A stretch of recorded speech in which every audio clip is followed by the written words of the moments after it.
Good morning, people. Welcome back to Hit Point In. Name's Naval. Today we are continuing with Age of Wonders 4 Giant Kings DLC. Gonna continue where we left off with our boys just chillingly expanding and exploring the map. We're currently still on the surface. Plan on making kind of a bad city, but we'll see if we can make it work. It's an okay day. Hey, Roland. Good morning to you, too. Hey, DD. What's up? Let's see. I'm gonna need to gather another 2 turns worth of Imperium to slap a city here. And, that's that. Now, we got a little militiaman over here just, being a good boy exploring. I wonder what's up with these locations. I'm gonna go check that place out. I'm gonna go to the southeast. I'm seeing some interesting, are those bamboo? Might be bamboo. But, okay, Mr. Scooty the Scoot, sending you to the west to check this place out, see what's going on over there. Keeping the roads. We're faster on the roads. Okay, a quick check on all of my armies. So over here, the giant went ahead to start and engage a fight. Then we're probably going to be clearing out this area. And then push towards the southwest, or we'll see exactly where we're going to go. Next armies. Baconia is handling situations over here around Etherglow. That's cute. Then we got our new boy, our new leader, Margarita, who's the leader of House Stagdeep. And then that's Jupiter's army. Okay. We're looking fine. We're looking good.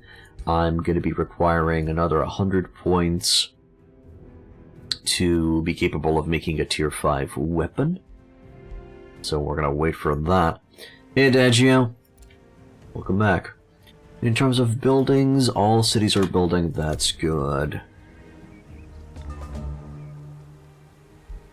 Area has been excavated. Oh, we're also doing this down here. Okay, that's fine. Keep on digging the place out. An infestation is sending an invasion force. I think that's the second one. Ah, is that the invasion force? That might be the invasion force. Let's see. I can add another conduit over there that has a... Oh, that has the Blossom Orchard. Sure.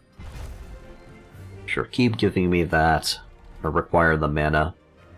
Cities look so much nicer with the update, I agree. I agree, I love those little houses that are being trimmed around. Can you also see them in the forests? You can see them over here near the mana. Okay. So, I might have been incorrect. I was under... Or no, maybe actually the houses do upgrade with the tier of the town hall you have in the city. So should be fine. And Aaron, we now have focused aim, which we're going to be activating. That's going to give us 1 mean punch on all of our archers. Let's see. I can get an extra Whispering Stone, but that's not going to be helpful. I'm not going to get anything because in 1 turn I'm going to be able to create a 4th city. Then over in Stagville, oh man. So, situation here. Enemy...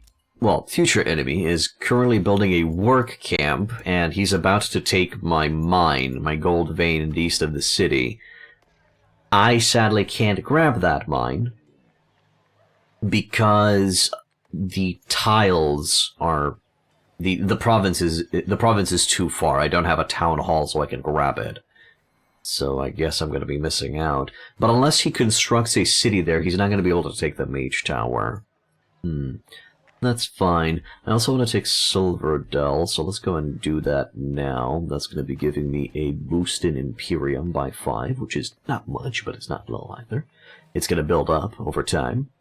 You've tried Monarch yesterday, and you were slightly wrong. Apparently you get a spell for the Monarch that will apply all the bonuses, even if the leader is not present. So it's not as bad. That's true. That's true. You just need, a turn to cast that. You need to cast that on the second turn. So no, it's not that bad. You can still use that spell defensively. Plus, for the Monarch, as long as the King is present, he should be able to buff up 3 stacks, right? He's gonna be, decreasing the upkeep just for one of the armies, but he'll still be fine. Hey, Bacon Strip. Sup? Hey, Spectre. Thank you for resubscribing, man. Appreciate it. Thank you for all of your support along these years. Let's push... I guess I'm going to stick to the road? I'm going to move left. Yeah, and tier 3 archers are good units. Oh, the longbowmen? Of course. I mean, they're snipers, practically. They're wielding that British longbow. They'll do just fine.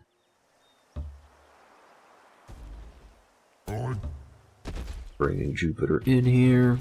But we are not utilizing the longbows, we are utilizing the Liege Guard. And I have to say, they're a cool unit, but I don't really see why you would... Okay, no, I guess they do have better stats than a normal defender, sure.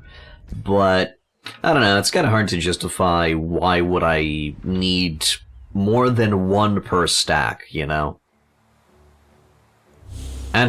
usually in a stack, at most you'll want 2 shield units, but that's kind of stretching it because you're probably going to be having some damage dealers.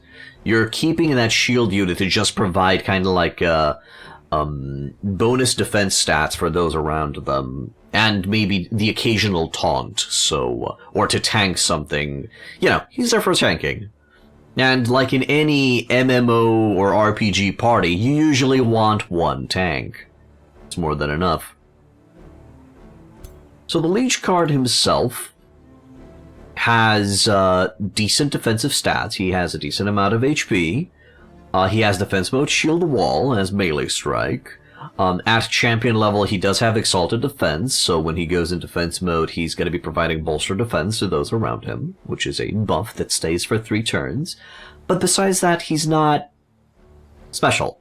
His special ability is Sworn Bond, which will link to a friendly hero, and then any damage made to that hero will be transferred to the Liege Guard with a 25% reduction, and then at the start of each turn, the linked unit, the hero, receives 1 stack of Strengthen. Which is fine, it's good, but again, it doesn't really warrant having multiple. Shield units are like support units, 1 per stack, 2 per 3 stacks is nice to have. Yeah, I usually just have 1 per stack. I like to have 1 of each class of units, except the Skirmisher. I think Cult of Personality is the best pick for Aristocratic Society. I guess so, because it's going to be improving the heroes substantially. But I'm going with the opposite approach, where the heroes are there to provide a buff to the units surrounding them as much as possible. I'm trying to exploit for the Liege as much as possible, where I'm going to be getting maximum renown on the hero. And then besides that, I'm going to go for nature signature skills to provide even more HP. And then if the hero's a mortal champion, I'm also going to be going for endurance training. That, in combination with natural regeneration and the other sustained spells, will make our units, in theory, unkillable. Let's go. Speaking of unkillable, my Liege Guard has been beaten up a bit. Do I have charge defense now with you, or not yet? No, not charge defense. I'm thinking of graceful defense to receive stacks of grace. Heavy charge, that's gonna hit nastily. By the way, what's your hero renown target? I mean, it should be renown level 4, but currently he's just at level 2. Oh no, never mind. My main leader is at level 1. But yeah, we're going for Instructor to have Druid at the max ambition, so that we can provide... what's it called? So that we can provide extra HP to everybody. The strategy is amazing for high tier units, I know. It should be fun. Okay, let's start off with a good old-fashioned lightning strike on the big guy. He is gonna throw... Oh, he's probably gonna conjure something at me.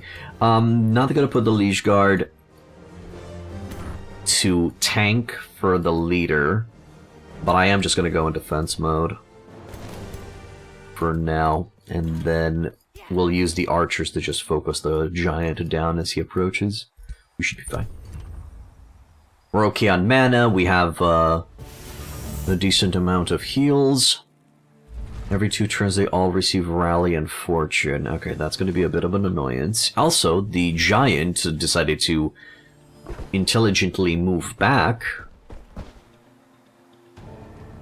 But that's not going to help him. He needs to come forward, so we'll just go ahead and fill them full of holes. Let's try to take out that tower first.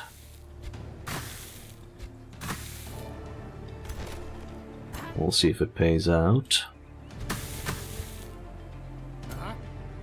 There. Okay. I kind of don't want to move forward just yet. What do we got? We got Mantra Purification, we got Call to Glory. I'm going to start off with the Healing Roots. There's a possibility that they're going to focus down my militia, so let's do a little bit of a switch, like so. And then I'll bait them with a lightning sword, and that way the Liege Guard is going to provide bolster defense to those around him. And then this animated lightning sword is just going to distract and pull the enemy towards them. Should be fine. Piping hot coffee.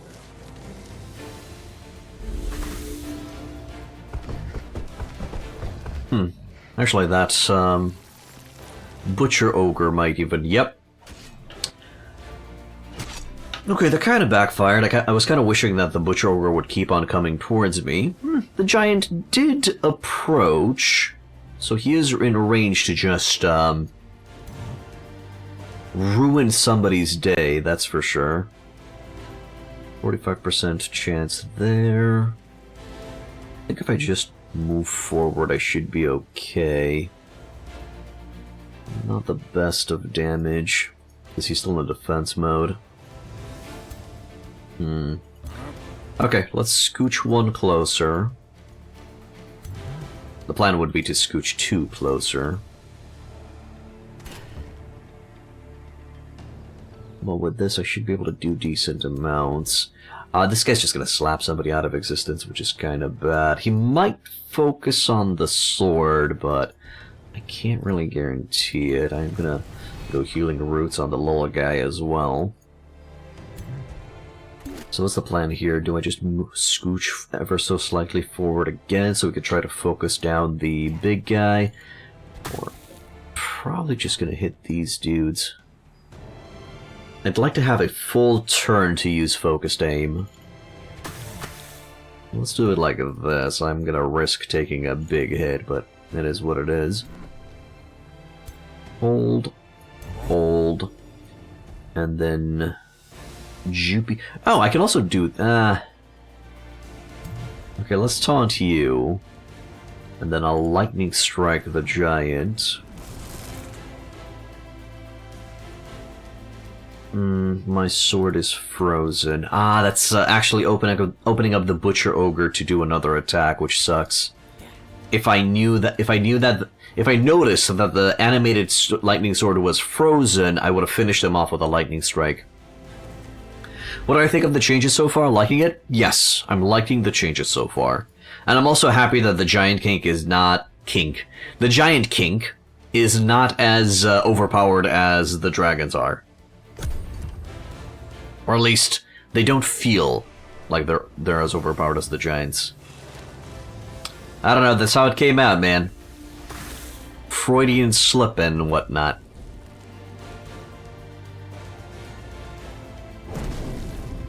Okay, that's fine. That's not so fine. Well, we resisted the Butcher's Cut, which is okay. That Butcher dies from the poison, and then this Brewer Ogre decided not to move. That's cute. Oh, look at that. I don't need a True Shot anymore.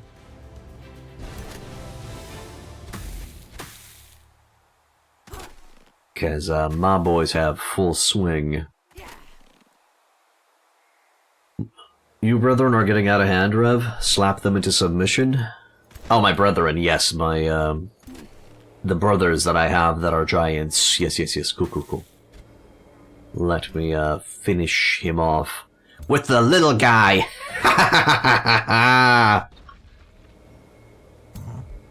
Get, what's it called, embarrassed in front of the class. Gonna move my big boy up in here. Swing of my beautiful hammer. I want to say sword, but it's actually a hammer. Gonna move the militia forward. I'm gonna go for a stab. You don't get the new governor type. It's so trash, the troll governor. Just get yourself in a city with a lot of forests. Build up that governor and utilize trolls. And try to go for a troll stack just for flavor. They'll be fine. That's okay. Flug, thank you for becoming a follower. Welcome to Hit Point In.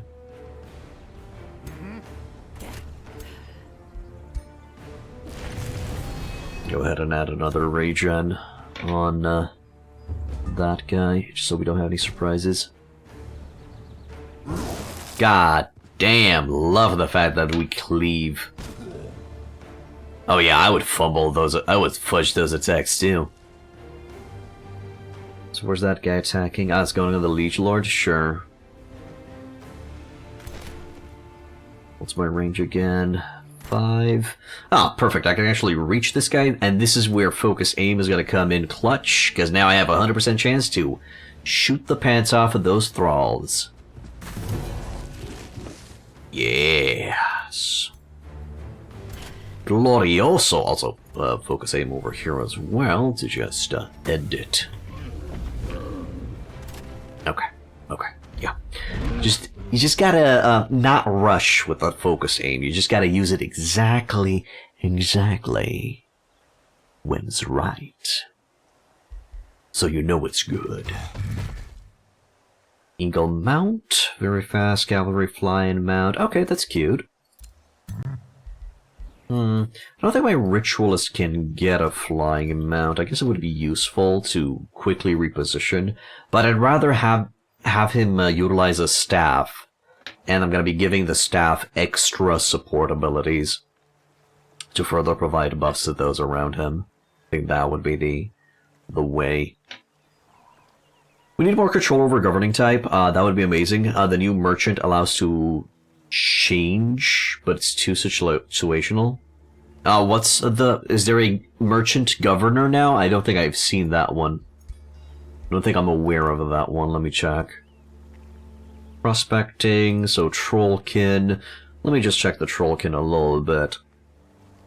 So, each Forester grants, at level 2 you can recruit Butcher Ogres and Brewer Ogres, which are decent fighters. River Trolls at 3.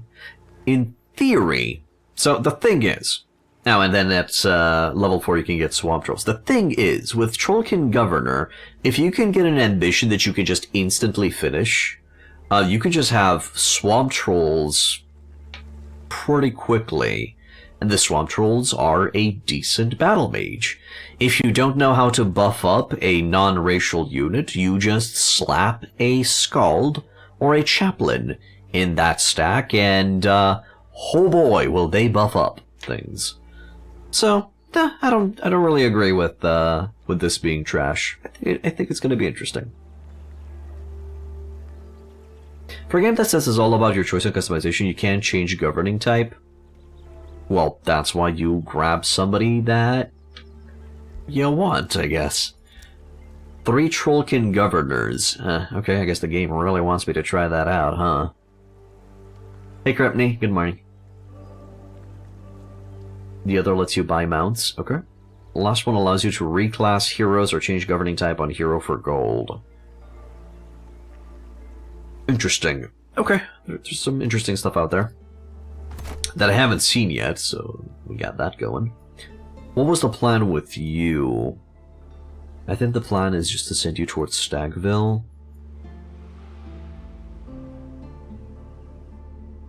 And protect that border. I'm probably going to send you into the underground so you can level up a notch. Defenders are being made in Stagville, which is great. You tried a Harmony Regen build yesterday and was funny? Okay, what happened? Did you go for Dragon, Draconian Transformation Regen? Undead Regen? Sorry, no, not Undead Regen. The Paragon of Nature Regen? Or did you try to go for Elemental Regen? Krepny. Since those are the sources of natural regeneration that you can give to your units. God Almighty, you also retried the Undead build with Souls? That cleanse ability is effing insane, it's so good. Yeah, sure. Oh, so you went with a Paragon of Nature. Okay. Yeah, the only condition with that particular build is you have to level up that hero to level 16 to bring it online with the natural regeneration. But sure. A bit of a hassle, and it would only apply to the current stack, but you can do it. Gotta move on water, and I can actually engage with this unit, which is good. Wonder if they reworked any of the naval animations or stuff. Purple flags. Okay. Just units getting back 36 HP when they fall low increased survivability so much. Oh, perfect. I perfectly understand. You haven't really looked into any builds or anything, you just YOLO things. Sure, that works out. That can work out. Oh, they can't actually pass through here. That's interesting. Okay, let's form a good old-fashioned line here.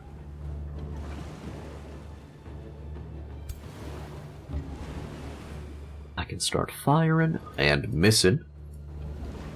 Definitely start firing and missing. And then I'll actually move Baconia 1 tile forward. Gonna activate the core link on the defender. And that's that. Unless I'm seeing this battlefield. No. They do have to go around. Sadly, they're covered by that tower, but it is what it is.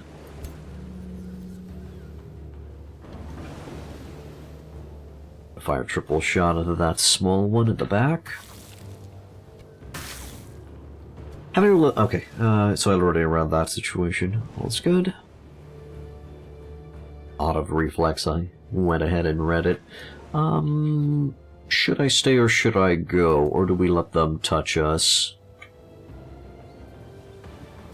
I think I let them touch us.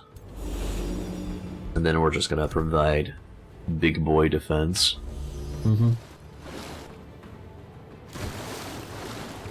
I think this hero now has a full stack of house units, if I remember correctly. We'll see.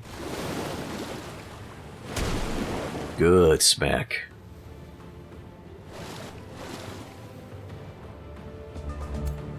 Is this a single shot? It is a single shot, but it's fine. Hit it with a special beam cannon. Gonna do triple damage there, and then with you, I'm gonna true aim the guy in the back, so we can stack up the debuffs and poisons.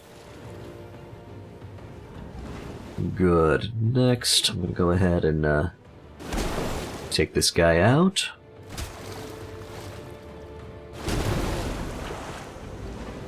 Gonna do the same with the guy in the middle. And then we finish the job.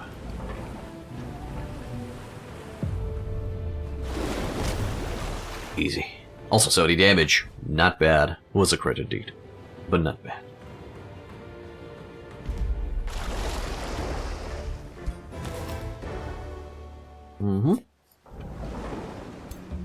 Get back into the stack. Do I need your help anywhere else on the sea? Oh yes, you're going to be defending from some invasion forces. That's true. What do we got here?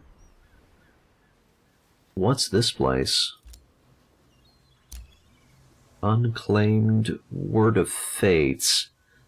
This region is protected by a spell, according to myths woven by fate itself, which renders this sector uninhabitable and block world map spells. Only when the fateful conflict overseen by this spell has been resolved will the ward disperse.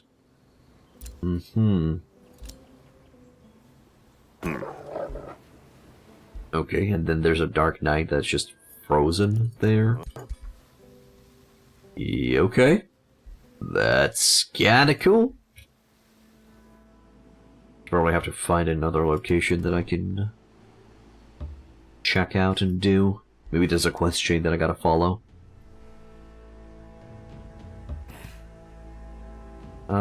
Found one of the Ratman cities. I'm gonna move west. How's actually my relation or diplomatic situation with these guys? Okay, we can negotiate it with... Oh, you want cash. Sure, actually, I have a decent amount of cash. Let's wizard bond it up. For now. Still need to increase the relations, but they should increase faster now that we're with a wizard bond. Also, we've discovered the location of the capital. That's fine.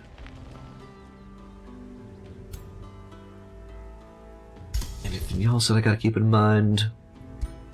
That Storm Rune Steel should be summoned near Etherglow, I'm thinking. Yeah, that should. Nope. Incorrect spell. Abort. There. In terms of buildings, is there anything that I can rush? I could rush the stonemasons, sure.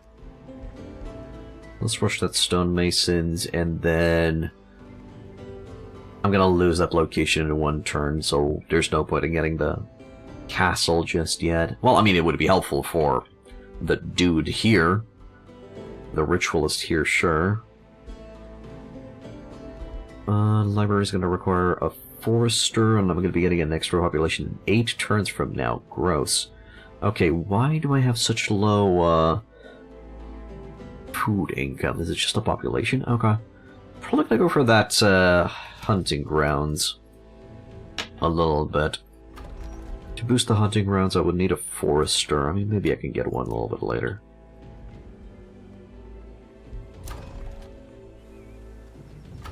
Aegis is doing that bad house. And then Etherglow is getting... that. The academy. Let's see what happened. A province is being pillaged. Oh. Okay. Negotiation successful with Stronghold, and now we have a vassalage rockin'.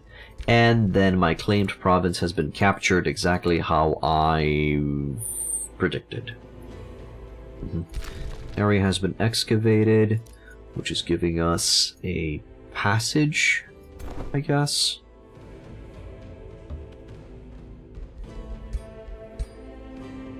I'm gonna keep on excavating. I'm angering you. Right back at you, kid. Rainbow Clover has been acquired. From where? Oh, from Stronghold. Okay. Understand.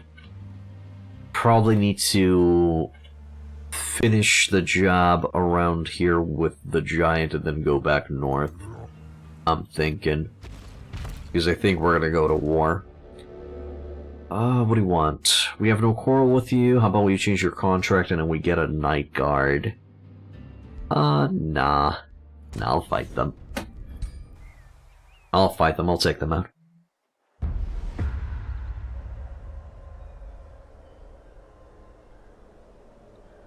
I can get a few evil points because I just want extra levels on the boys. This entire army is a little bit of a dud. I'll probably want to replace them eventually, but it's what I got. I can move one step. Sure, I can move one step forward and just do a lightning strike on the guy on the left. I gotta start decreasing the damage they can do to us. Liege Guard forward, Militia forward, and then of course we're going to be gathering up the archers behind them. This way the Liege Guard can provide some bolstered defense of the entire front.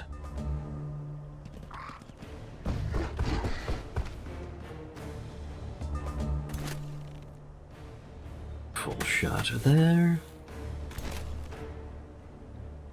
Another full shot. And then true aim, full shot into the Night Guard. Alright. Double swing, right? Yeah, it should be a double swing. It's just that the butcher that's gonna try to attack me. Yep. Oh, and we get a double kill? Ah, that's nice. Okay, that's pretty badass. For him to fulfill his major ambition as a shepherd, he needs to lead an entire army. Yeah, win a combat with only animals, plants, and elemental units on your side. Okay, so I'm going to be getting this at Tome Tier 3. Sure.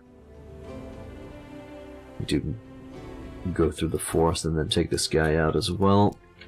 Let's summon that Storm Runesteel. And I'm going to summon it on this tile.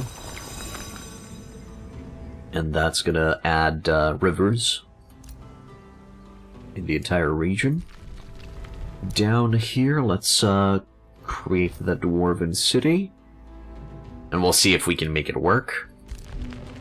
Or if it's going to be cooked. I'd like to check out what's going on down there, but I might not have the time. Okay, let's rush out some units. Real quick.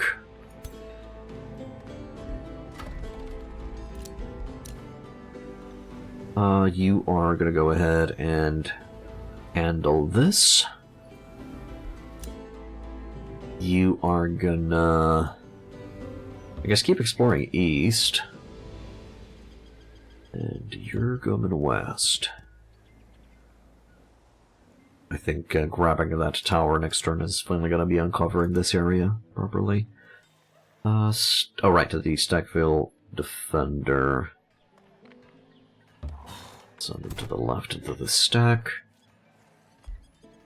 And these dudes are just gonna hang around until they're relieved, until their duty has been relieved by other forces. Bannerman is on his way. Over here, do you need any extra units? Yes, you need an extra ranged unit. Would that be an archer, or do I try to grab something else?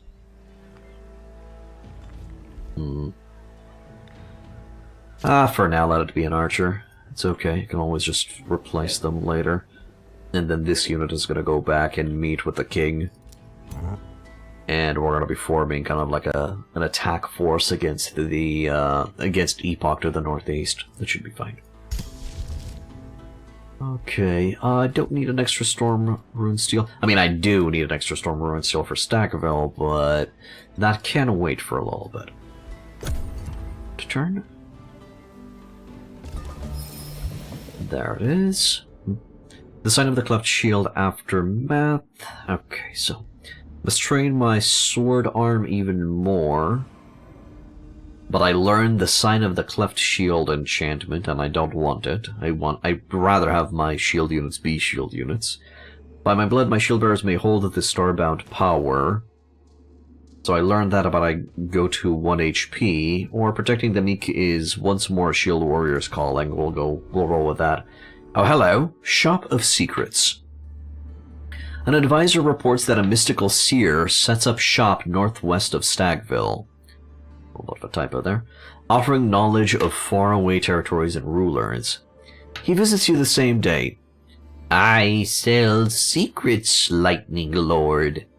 I know much about this realm and its denizens, and what little I know not, I divine. Your advisor then leans in and whispers, it is worth noting that he keeps the same information on you and yours for your rivals to exploit. The Seer Ogre presents an innocuous smile. The mystical seer is expected to reside in your domain for 15 turns before moving on. Okay, let's check your shop. Okay, so we now have a shop. Yeah, that's interesting. So if I click here, it's going to open the shop. Oh, that's such a cool interface. I like that. So we can contact a hidden ruler for 25 mana. This item can only be bought once. Explore the world. Immediately reveal the full map. Holy. Awesome. Reveal a ruler location. Reveal a throne city. We can also gain knowledge, but I don't have any active research. We can also attack the shopkeeper. The shopkeeper won't allow you to trade any longer after attacking. I don't want to attack the shopkeeper. It's fine. Another infestation is sending an invasion force. Okay. They really wanna play ball, huh? My grievances. I don't know, their grievances. Or the claim on their province. Yeah, I don't care. You wanna go to war, we're gonna go to war, kid. Ooh, little piece of treasure, little piece of candy right there. Thank you kindly. Okay, can't excavate this turn, I guess. Kesburg has been founded. Probably not going to be calling it Kesburg, though. Let's get farm here. Oh, and there's a fishing ground right there. I see. Okay.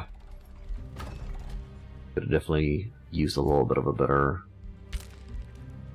spot. Well, I guess I could swing Baconia back around here. What are we going to be calling this city? What's a good name? Fireheart Foundry.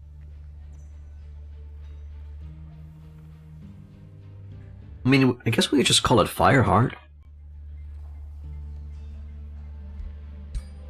Yeah. It's going to be Firehearth. We have for the Fireheart Foundry to the south. We're having lava lakes. It's a nice place. I guess I'm probably going to be having some stability issues simply because I'm in a lava lake, but yeah. Hearts and minds, man.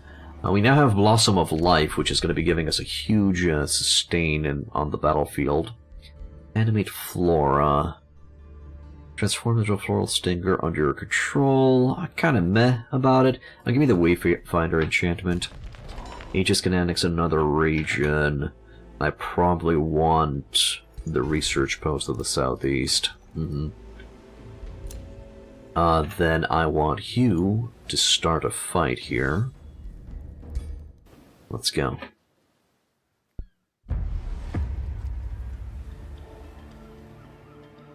I think this is a new...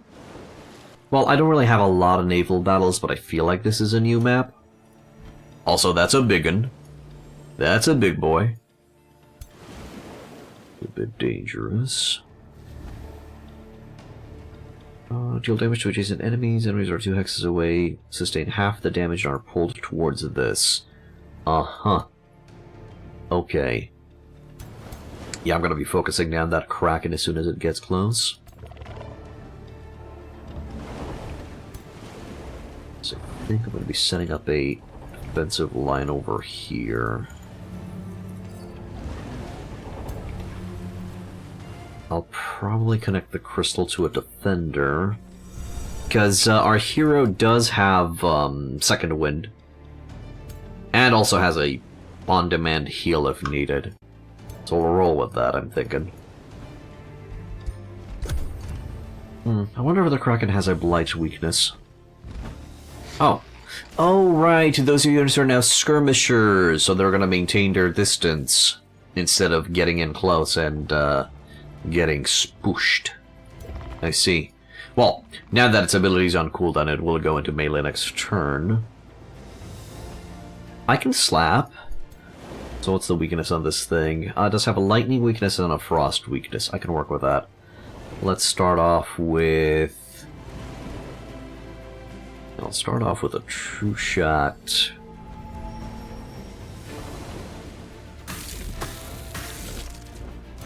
Poison. Some good lightning damage.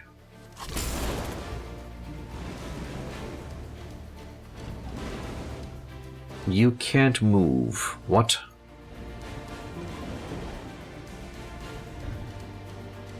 I guess that's not a navigatable tile. Interesting.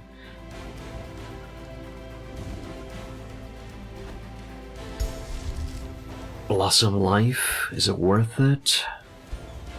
Let's just add one regen on my boy here. 2, 3, 4. Gonna go for a big boy swing. Nice! We actually froze it. Kinda means that I don't have to worry about it. That thing's gonna get up on my boys, huh? Move the defender here. He'll still be able to jump over, which sucks. But I think I'll just roll with it.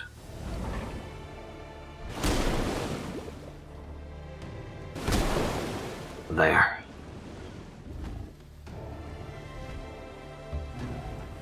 Then with you, I'll move up and start working on... start working on the Bone Wyvern, sure. Maybe we'll put a little bit of poison on it. Oh no, it's poison immune because it's undead, but it's a little bit of damage on it, it's fine. It won't diminish the damage it can do, but it's fine.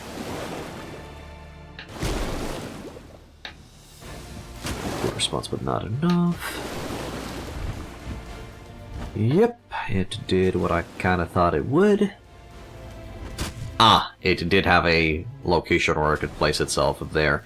But never mind, we just freeze it. Because Bikoni is a badass. Oh yeah, absolutely, I'm going to be attacking it in the behind for a beautiful amount of damage. Good. Can't move away, can't move away. I can move with you, so I'm going to second wind. 1, 2, 3. Swing. Okay, I kind of wanted the unit to die, but this works too. Because it still will release my defender to go and help the boys out in the back. And then I can do this, which is kill. 65, 65, 65% chance here. Do it. We added poison to the enemy, so now the defender is going to be able to just do full bonus delish damage.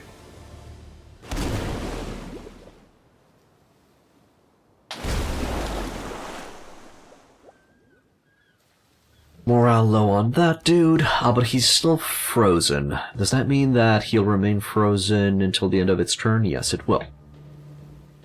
Good.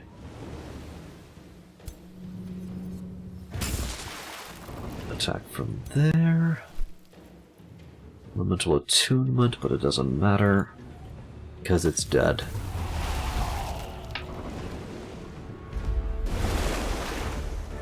There.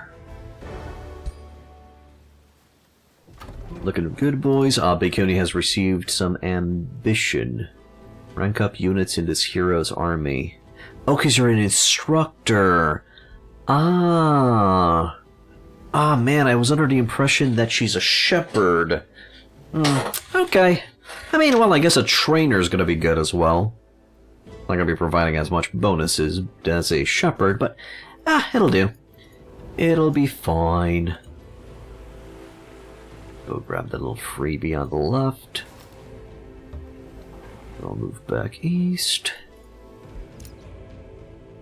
With you boys... Oh, this thing has a goddamn Reaper. Okay, the Seer Ogre is a he, because the... I'm just gonna say man, it's a little bit exposed.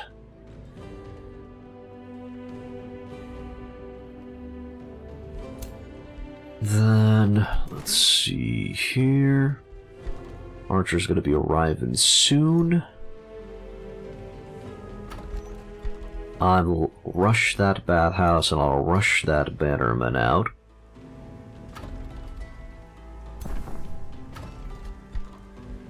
Good. And now the bannerman is supposed to have a bathhouse experience bonus. Good shit. Let's see. Do I go for the aspirant? Yeah, of course. Of course I'm going to be getting an aspirant knight. What do you mean? What else we got? Bountiful fields. 10 food income per adjacent province with grassland or fungal fields. We get food and mana, and it counts as a farm. That's pretty huge. Yeah, it's going to be giving me 17 and 12 mana. Or, holy crap, I can just change this for a whopping 28 and 18? Yes, please. Give me a whopping 28 and 18. That'll do just fine. So this bannerman is going to assist in the southeastern quadrant, but first I'm going to push through. Push through this entire tank stack, or whatever they are. Kind of like a melee stack. Anvil guards, defenders, and... one dark warrior. Okay. Boy. Let's see here.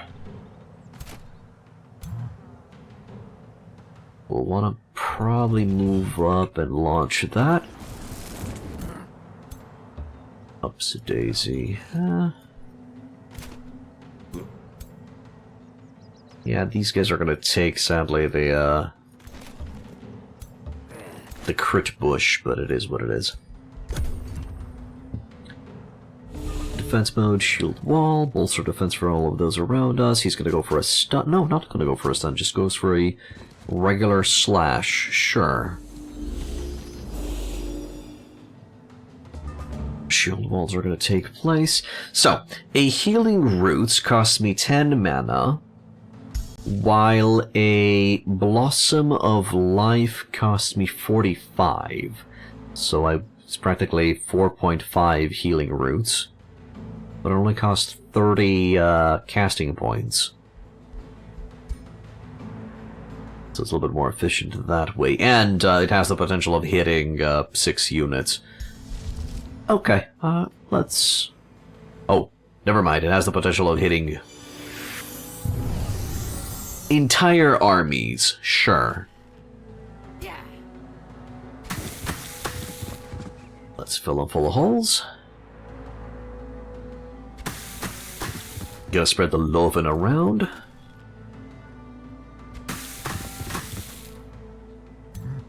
Just a bit. Gonna taunt that Dark Warrior. And then do I move forward? It's gonna destroy that tile. Can reset. Let's see. Do I just tie them up with an animated lightning blade? I guess. Defense mode, because it's going to bolster our defense even further.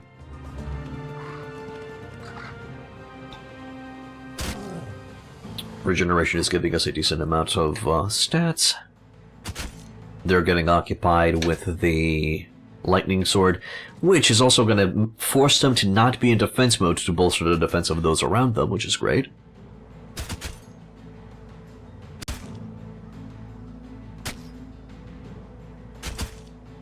And it does not survive, but yeah, they're now all exposed. That guy dies from dot effects. And now we can just take our time picking them off. Shooting them in the behind. Activating a true aim to hit those guys. Okay. Now with Jai the Giant, I'd like to move here and just smack all three of them.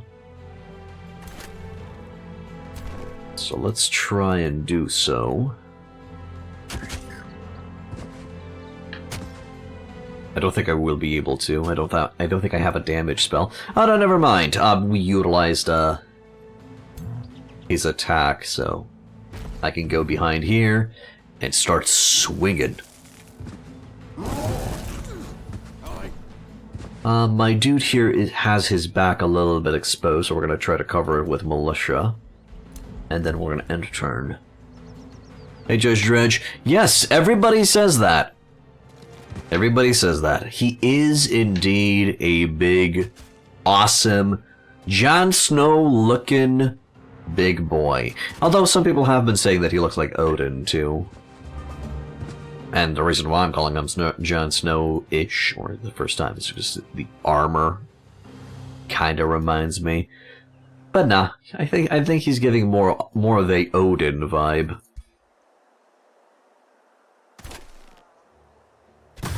Big deeps there. Gonna do a true shot into there. Beautiful. And then we just lightning strike him. Miss the opportunity, a giant with a huge trident or a spear. The game doesn't give you that option, yeah. And it's kind of sad. To be honest, the Storm Giant could have had just like an aesthetic trident.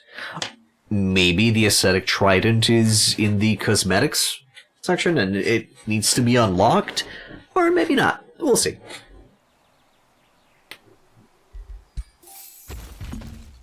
Good. Keep pushing. Do I send this guy straight east? I'll use the Giants to start the fight.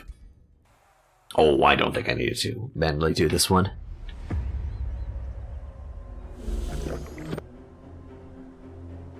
Yeah.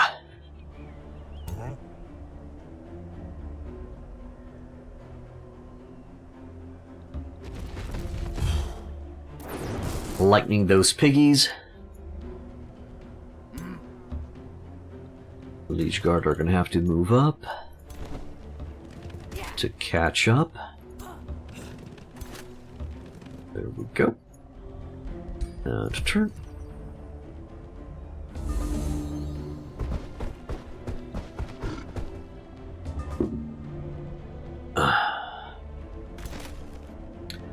True shot. The piggies away. Yeah, you're not gonna feel anything from that, so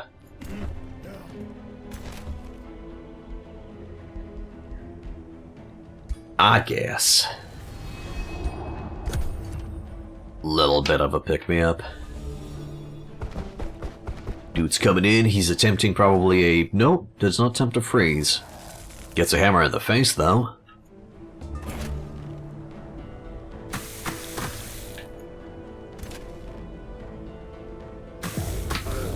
There. I'd like to compare the stats of the legendary archers.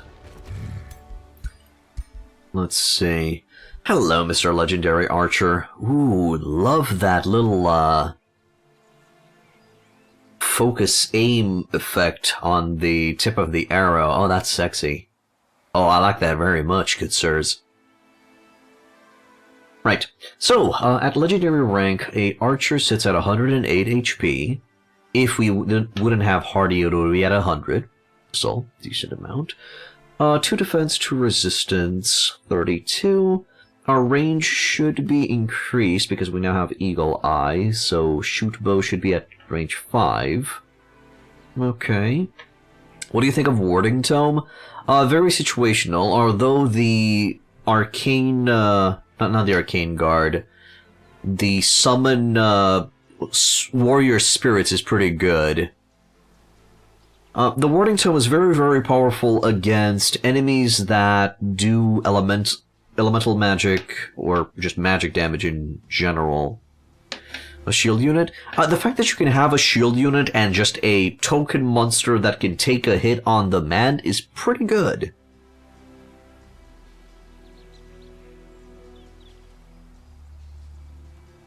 You know, oh no, I lost a unit. Nope. And then you bring in, the Arcane Guard, I'm keep calling them the Arcane Guard, but they're not called the Arcane Guard. I think they're the Spirit Warrior or something.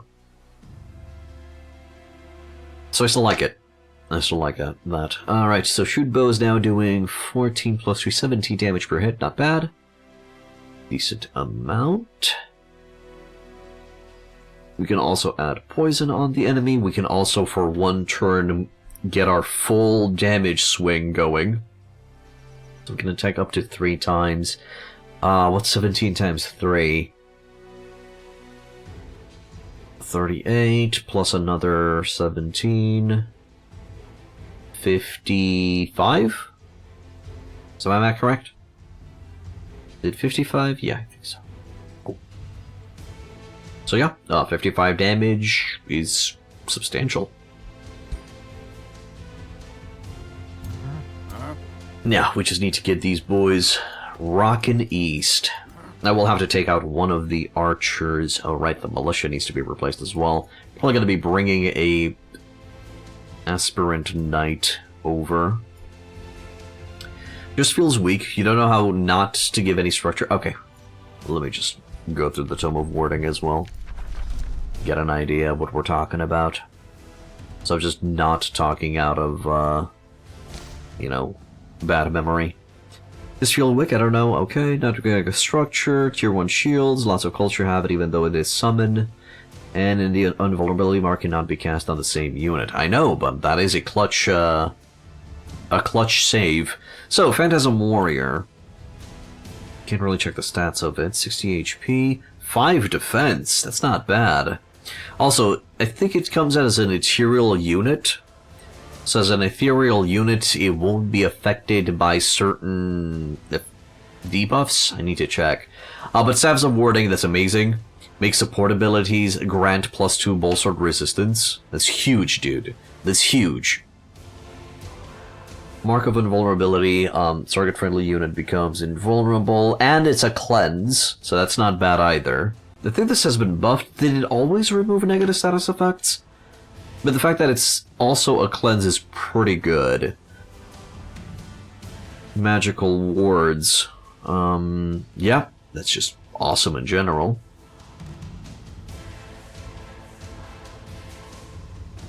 And then Static Shield. Target-friendly unit gains a shield that has 60% chance of inflicting stun on attackers. This is Astral Membrane in a spell. Very powerful as well. So, I don't know, it's just feels good. It's very situational. It's a defensive tome, mind you. So, if you know you're going to be fighting against enemies that fling magical lightning, fire, frost, or just magic in general at you, the Tome of Warding is not a bad choice. And it actually helps out Materium physical builds substantially if you do get this. Which you can, because there's no astral requirement to get this. So yeah, I feel like it's in a good place. It doesn't blow your socks off, but it prevents the enemy from blowing your socks off as well, if you give them needed. Hey.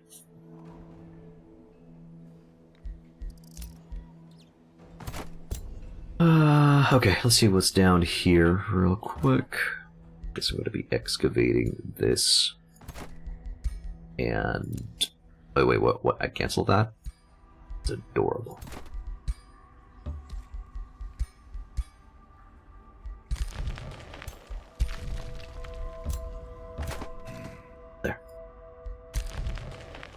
Good, Mr. Millie the Militia.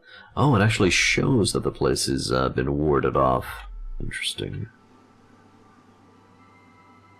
Hickamex, Betterman also end turn with defense mode for warding staffs. Yep, it does affect that. So you can get huge amounts of defense. Thanks. The Giant Caller's Altar. A gold ancient wonder counts as a mine. All owned provinces adjacent to this ancient wonder gain +2 Imperium. Adds Rock Giant, Storm, and Storm Giant to the Rally of the Lieges. My dude. That's pretty cool.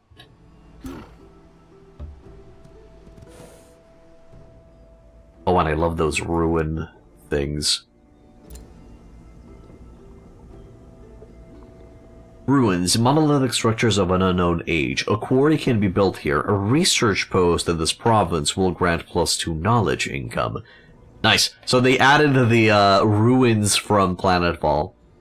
Yeah, I agree. They are super cool. Okay, Benny the Bannerman. Move straight east. You'll intercept with the King's army soon.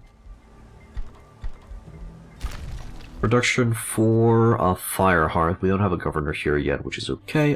Get working on a workshop. That'll do. No need for us. Right. If I remember correctly, this is only on the surface. Yes. I cannot use it underground. Maps look more saturated. I think it's just this particular map. And no, the colors are not different. I don't see them differently. This was always a colorful game, so here we are. I think it's just because I've been in a lot of maps that were desert or ashlands or mountainous regions that didn't really have a lot of color, with just grasslands and no trees. Maybe that's it. But yeah, the forests always looked pretty. Oh, Ether Glow can rush this. And then I can get Castle going there. Absolutely. Bountiful Fields here. Bastard took my scotch. Well, not my scotch, took my gold mine, but it's fine. And turn. Why, hello there! Attacked by a nasty bunch. They're pirates, dude. Nasty pirates. I think we have a pirate scope to the southwest. That's a seal bearer. Holy crap! The spirit seal bearer has not been received a nerf. The transference seal still does a whooping 33 damage. Good lord, man. Are ya nuts? Are ya cray? Also, Helm Splitter now has a piercing and breaching. That's gonna be fun to deal with. Vow Keeper is gonna be a nuisance. That's a strong stack. Okay. Also, alright. Probably. Okay, they can get through here. So let's move up. Do we have different architecture on the boats? No, they're the same boats. They're the same boatsy woatsies.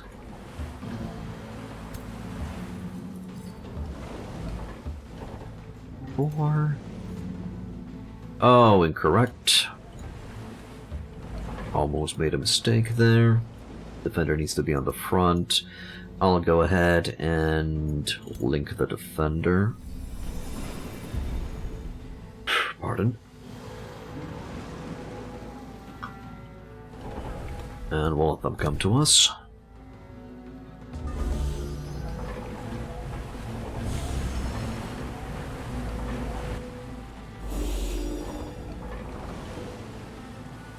melee strike with a taunt and a summon big boy spider. Oh, I can do some deeps there, though. Oh, I can do some serious deeps. Do we go for it, or do we let them, approach? They're gonna charge strike me for a lot of damage as well. So I think I'm better off just, going for it. Okay, let's move here. And then we're gonna move the rest as well before we engage.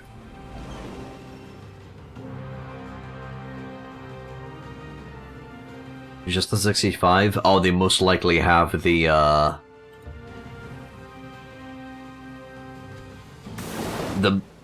dodge thing that usually rat people get. So I think I'm going to provide defense over on that side. 25%. Do it like that. You're going to go in defense mode. You're going to slash... Oh, that's going to open my flank up, though. Okay, fine, just slash this guy then. Gonna get 2 strengthened. That helm splitter is gonna hit us for a lot of damage, yep. So I probably want to get Blossom of Life. Going quick. And then with you boys... The defender in the center is going to activate its shield wall to provide extra stats, and the defender on the right is going to go for attacks. And things are about to get nasty. I think about those spearmen getting in the back on the back. Okay, taunt has been resisted, that's good. Seal Bearer is going to move back and just auto attack. Okay. Bowkeeper is going to heal, or just go for an attack? Go for an attack, sure. Helm Splitter attack, I'm assuming? It seems that was just a charge. Okay. We're going to be receiving 3 hits from that rat. Okay. Oh, and those spearmen on the right are also going for it. Ouch.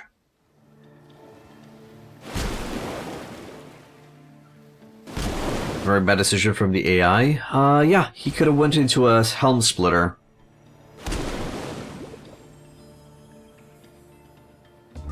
But it's fine. So what I'm gonna do now... Oh, I can't cancel this ability. That's a bit bad. What I'm gonna do here is I'm gonna go for a true shot. I'll just finish the hero off?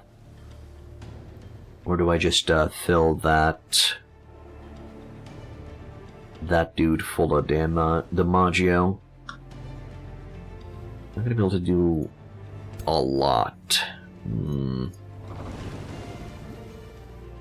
Oh, no, never mind. I can actually activate True Shot from here and do that. Good.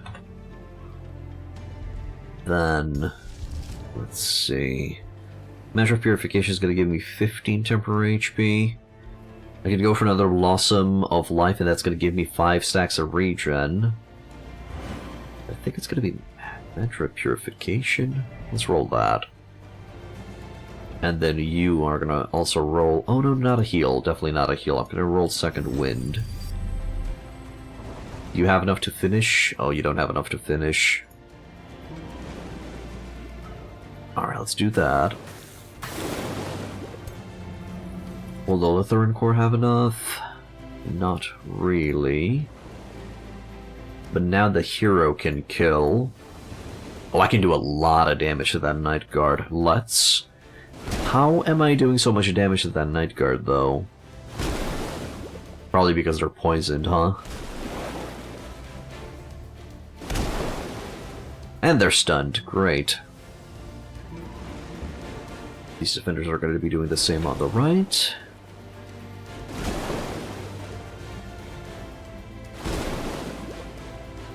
Quarreling is still doing great. Good stun.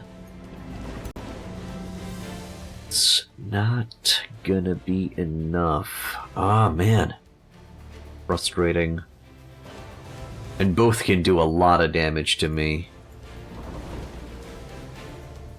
Okay, where's the extra damage potential? 14 times 3... 42? Is that it?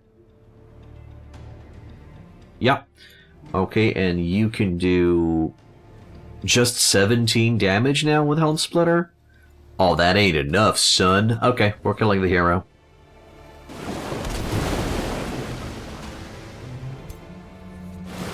Oh, that just answered that. I'll try to do some extra damage to the Helm Splitter just in case we can bring it further down. And I don't think so, but it's fine. 2 of their units are stunned. You went for a seal attack on the core. Crystal Reflection. Ooh, 3 regeneration stacks removed. Right, because the Valkeeper has a cleanse effect. Sucky. That'll be fine. 2-shot into you. Good. Second winded up. No, it's still not going to allow me to get on the enemy. Cute.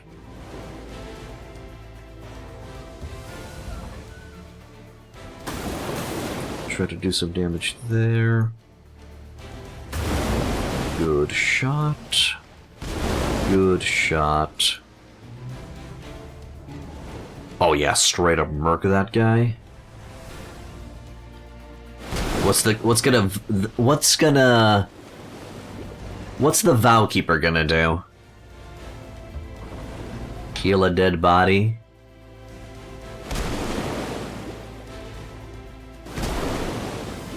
There. And I'm assuming everybody's gonna heal up nicely now, right? Yes. Okay. That fight worked excellently.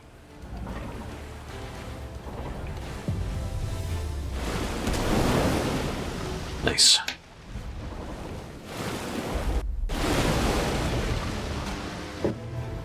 My boys, definitely need some love. Uh-oh. We've scavenged equipment from the defeated hero, a rod of spider summoning. That's a nice rod you got there.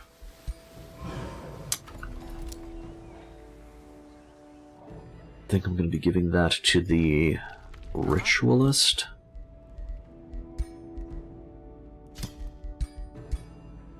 We'll see how much he's going to be needing it, because we still have Conjure Wild Growth, and it's actually the good version, so maybe that's not the best idea. Oh, and it also uses his full turn? Aw, that sucks. No, I shouldn't have given it to him. Should have given it to somebody else. Battle lost by independence. It seems they're now just attacking my spot. A new rally has started. How does this work?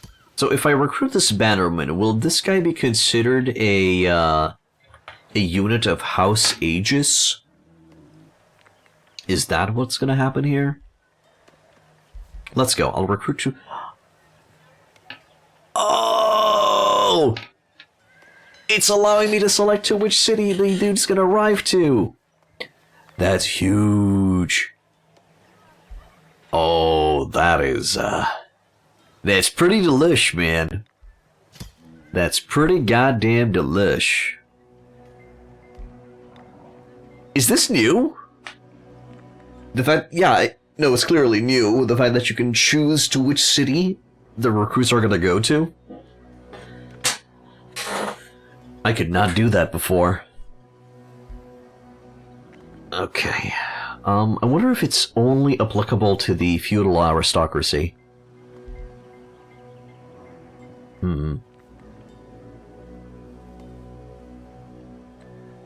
Well, I don't really need a bannerman for Margarita. Baconia does have that core, but I guess the core will have its own stack.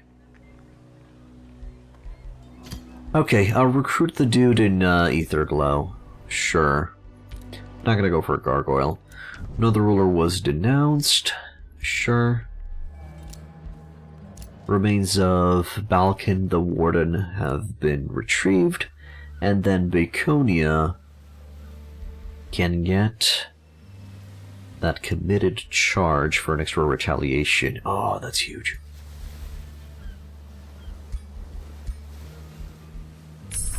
Wayfinder has been researched. Temple of Fertility. Plus 10 food, plus 3 food per population, plus 1 draft. Or I get the Summon Nymph. And you can just summon a nymph on the target world hex. Also, the nymph would be a decent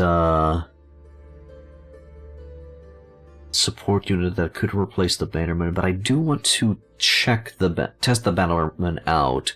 Okay, let's get Temple of Fertility. Just because I want to see how the Bannerman feels now. He will still have that powerful aura around him. Areas have been excavated that have opened tunnels. Garth of Golden Worship. What? Counts as a research post. Unlocks the Crack Vault single-use action, which trades mana for knowledge.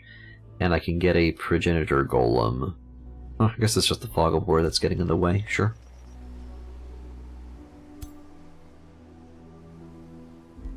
Do I, by chance, need this? Oh no, I already have that. Forced March. Coast, river, and water provinces grant extra food. A river counts as roads for the purpose of movement for your units, which is quite useful for this faction. I would only get it on this faction, I guess, if you have a Storm Giant, because a Storm Giant, spreads rivers around, so getting expert sailors is not a bad idea. Very niche pick, but we'll probably go for it. I'm gonna be needing that in... how many turns? In 2 turns, maybe? Around the ballpark. Okay, in the meantime...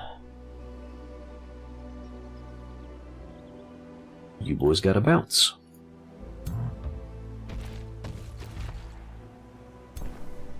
Benny the Bannerman, just go northeast. Archer's gonna be arriving Sunday. You guys are gonna gather up and explore a little bit. And then you are gonna go and have some hee-hee with their haha. Oh, that's a tier 3 tight spirit. Okay. Should be fine.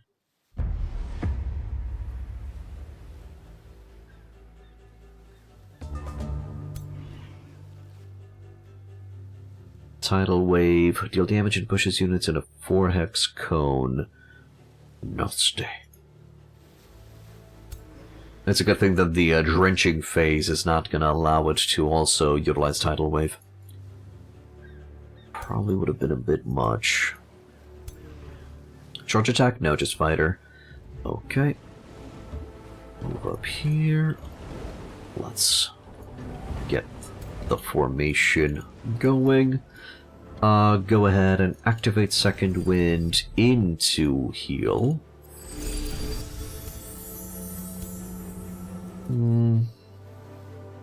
Or link on the dude on the right, and end turn.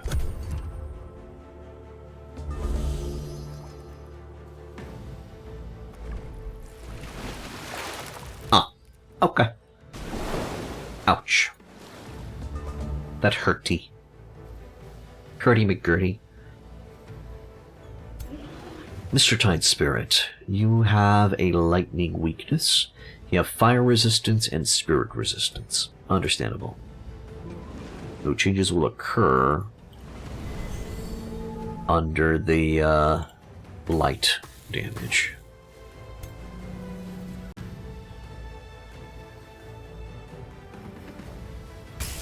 Do some damage there. Okay, Defender's just gonna straight up murk the dude. Yeah, the Defender doesn't give a fuck. Awesome. And then this other archer will use its true aim. Or true strike, wherever it's called. Focused aim, right? Yes, it's focus aim, which gives it true strike. Fly behind there and just one shot. Okay.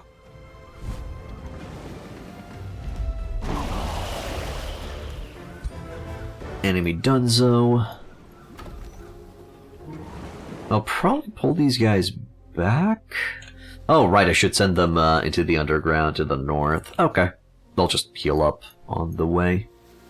If there's another invasion, that's probably an invasion. They'll probably need to respond next turn, but still, that's okay. Looking at you...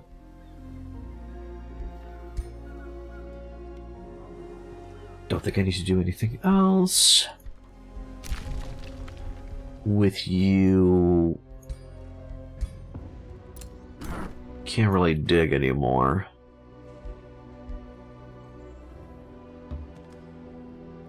Well, let's keep on exploring and see what's going on. Let's check that tree up northeast. We're gonna go around a little bit. I don't need the Wayfinder enchantment. I just got that to skip a tech thing. End of turn. Oh, I should definitely check and see if the Crystal Dwelling wants to give me another quest. I think what the game should do is give you a notification where it says quests available from Crystal Dwelling. Just kind of like a reminder. It wouldn't be much, but it would be something. Tier 2. Titan Bow, Shatterblades. Aetherite Scroll. Interesting but quest. Ask for a challenging... No, ask for just a normal quest again. Reforge the Hammer of the Gods. Oh, okay. That should be super ease. So the Hammer of the Gods does... lightning damage and Giant Slayer. Okay. We'll forge it. We now have access to Expert Sailors, which I'm going to be able to get in one turn from now. That will allow me to zip around the map a little bit better, which is cool. Now we're going to have to move our boys around a little bit. Indeed.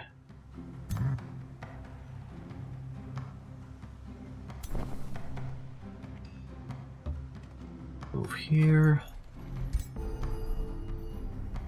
Contacted a ruler, revealed throne city, gain 400 knowledge. Will instantly finish the Temple of Fertility.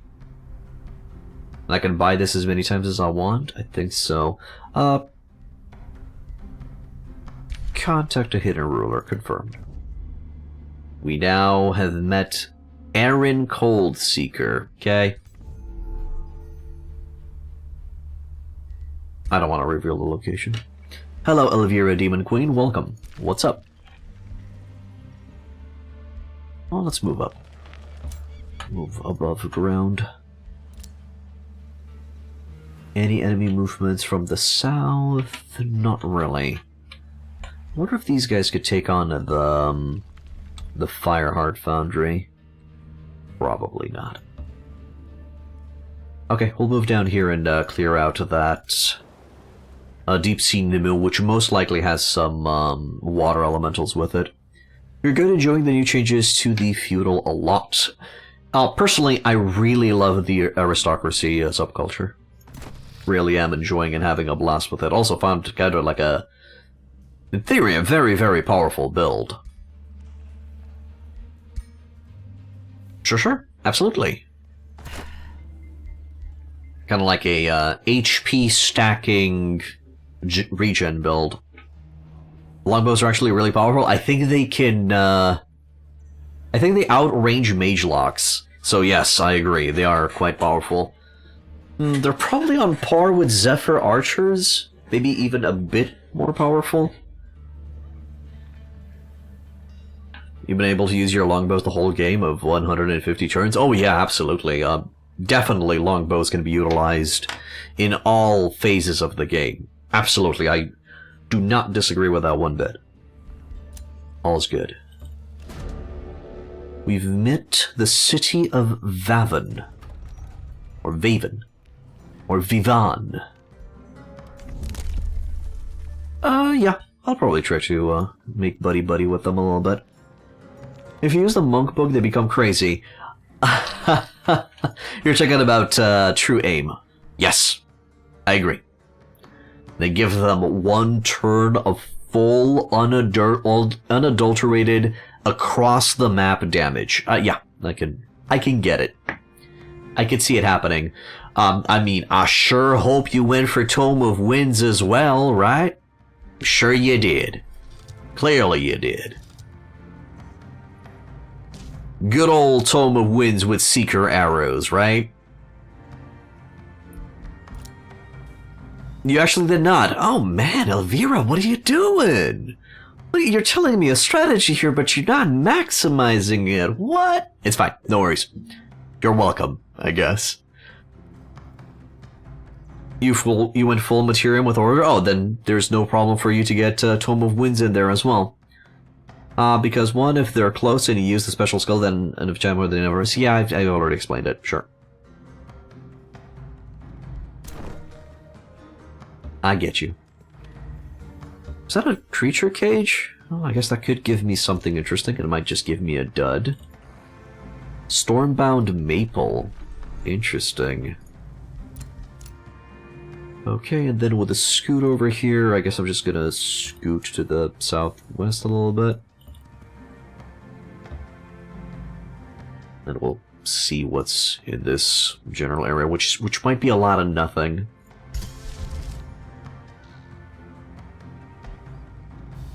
You did make a Crusader Giant with a giant hammer with the Knight faction. You love that. Every new city is a different house. Yep, I love that as well.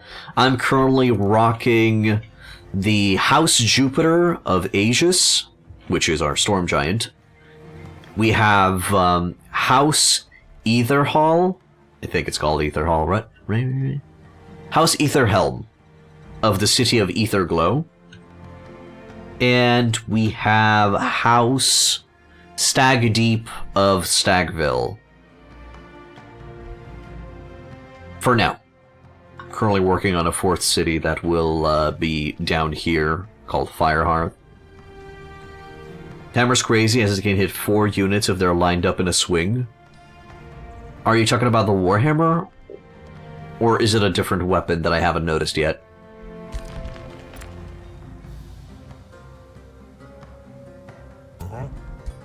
You're not talking about this, correct?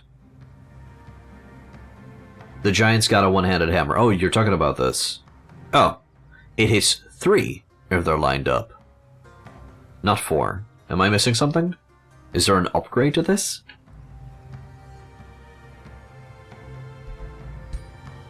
It works like a Pyre Templar's Cleave, from what I've noticed.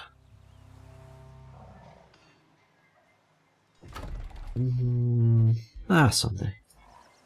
It's fine. We'll end the turn here. An impossible battle is occurring. Oh no! My poor baby militia. Where are you? Like 4 maybe because you upgraded your skill with warrior? Oh, right. So what you did there... Yes, I understand what you did. One sec. Yes, here's the hammer. Have fun with it. Play nice, kids. So what you did is you did this. in the warrior, you took sweeping charge. The hero's charge attack now inflicts 8 physical damage to enemies adjacent to the target. This is what you did, right? Sadly, I don't think it upgrades the Warhammer to even further odds. Also, if you did go for sweeping charge, I do recommend that you replace that Warhammer with an actual charging weapon so you can benefit maybe from guarded charge and stuff like that. I think it doesn't register, if you have the Warhammer, it doesn't register as a charge attack. If you mouse over your weapon, does it say charge strike here? If not, you need to get a weapon that says charge strike. Just so you can benefit from all of the upgrades up here. Because these activate with charge strikes, okay? Just saying, in case you went with those. You need to go with your longbow run when you pull out the giant out of your pentagon. Fully right side. Oh, okay, sure, that works too. So you went down the critical route. That's fine. It works out. So every time your longbow killed someone, she healed. Sure. I received a trade proposal. Hell yeah! Let's go for a defensive pact, Mr. Ductus. Ducky Ducts. Open borders. Oh, come on! We still can't do stuff without paying gold? Well, I guess we're gonna be increasing our relations a little bit further. Another dude has renounced my booty. That's rude. We gave the hammer to the... Okay. So. I've increased my relation with these guys. I'm about to get stone packed. Did they also, by chance, give me an extra item? Like last time? Let me check.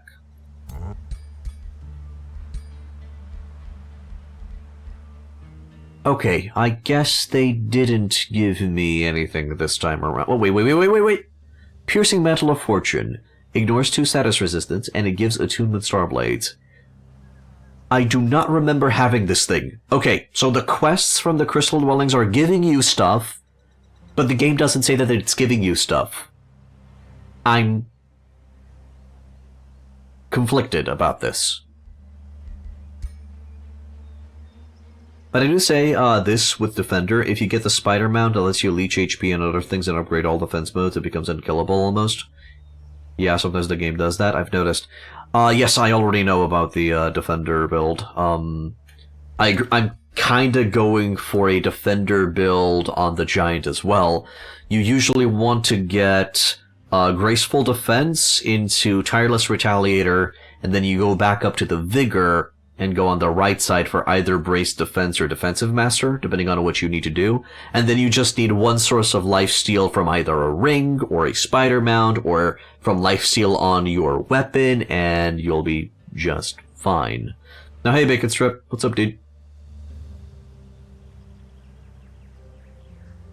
You did not go that route actually, you went full right? I would recommend go this way, because it's the most efficient. Especially since you don't really need to... okay, no. I stand corrected. Maybe you don't have that spell with Feudal Monarch.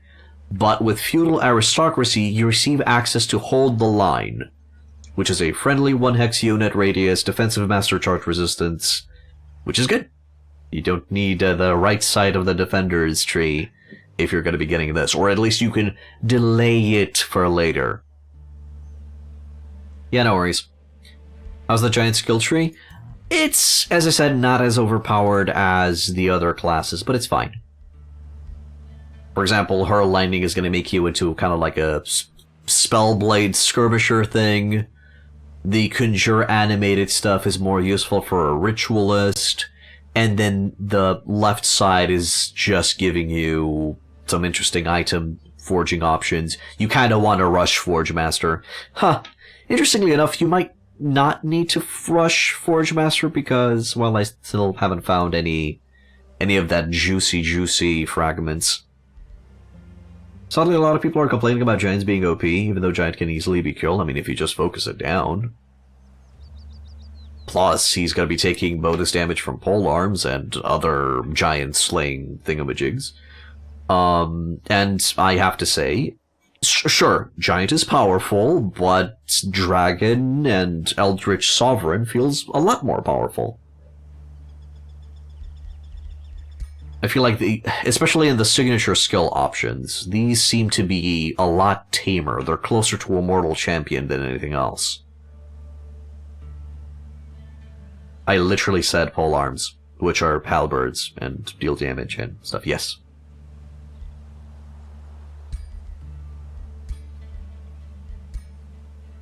Yeah, no worries. No worries. All's good. All's good. I feel like you're... No. It's fine. All's good. I've been playing this game a lot. I've been really playing this game a lot. Don't worry about it. Okay, so let's see. I guess we made some archers. That's great. Oh, I actually have a bannerman here as well. Could be useful. Let's send these boys to the north. Then Stagville produced one of their own archers, which is great. So they'll need to replace all of these units. There's a thing with you, where you try to type something and then you forget to listen to anything else people are saying until you're done typing. Yeah, no problem, it's fine. Let me get Expert Sailors, which is going to be the only situation where this is going to be useful, simply because we have a Storm Giant.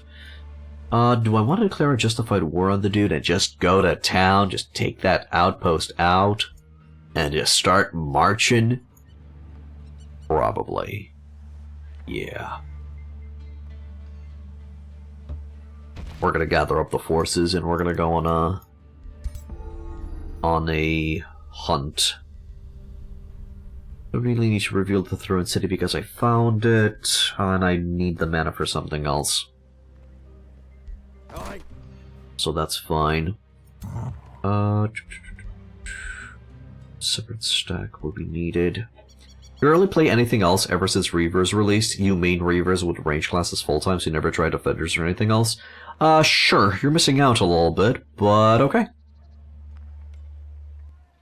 With new Feudal, it makes you wanted to try it? Yes, because Longbowman, I understand. I also love ranged factions as well. Reavers is my favorite culture as well. I'm assuming you know about the Scald Ironclad combo, right? Or the overcharged support unit in combination with cannons.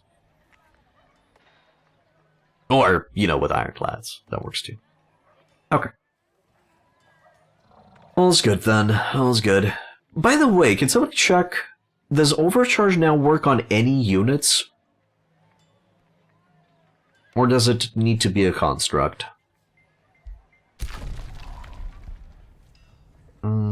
Getting a farm up there. Absolutely.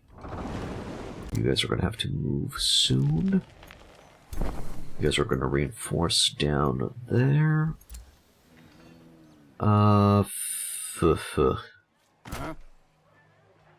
Move east, move in.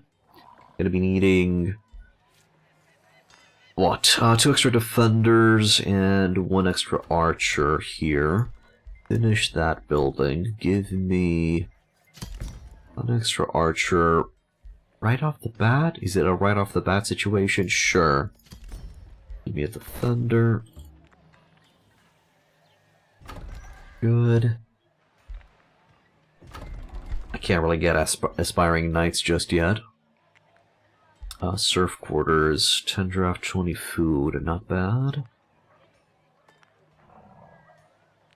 Probably go library because I'm going to get a forester in 2 turns, sure. Rally of the Legions going to give me anything else interesting? No, don't want to go gargoyles or astral keepers. Although I guess no, because even if we turn elemental, I don't think we're going to have magic origin on us, so the astral keeper's not going to be that useful. Alright, this bannerman is going to go into the king's stack, and it will replace one of the archers. Yeah. What I'd love to do with Reavers is lately is have cannons and tanks in one squad, the other squad fully Magelock rifles, and another with support units and some more Magelocks or other things to mix it up, but have no front line. It works out mostly kind of fun that way too. Maybe, yeah, I guess you could phase out your front line, especially since the Ironclads can act as a front line and no problem. So yeah, sure.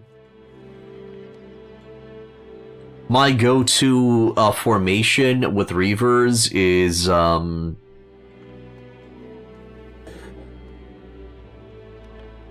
two mercenaries, two Magelocks, one Overseer, and one Hero. And then as I'm transitioning towards the late game, I'm going to be replacing those Magelocks with cannons, going to be replacing those mercenaries with a higher tier frontline or Ironclads. That Overseer will be replaced with a Scald or a Chaplain, depending on what path I'm going. Always get Tome of Alchemy, always get the Tome of Ironclad. I think that's it. Oh, no, that's it. That's the formation that I usually go. And then, of course, you could go with the cheese. Well, not cheese, with the overpowered 3 Ironclads, 3 Scalds, and then you replace one of the Scalds with a Hero, or 4 Ironclads, 2 Scalds. That also works too. There you go. And I know you already know the combo, I'm just saying this for everybody to hear. Because you did say that you know the combo, so...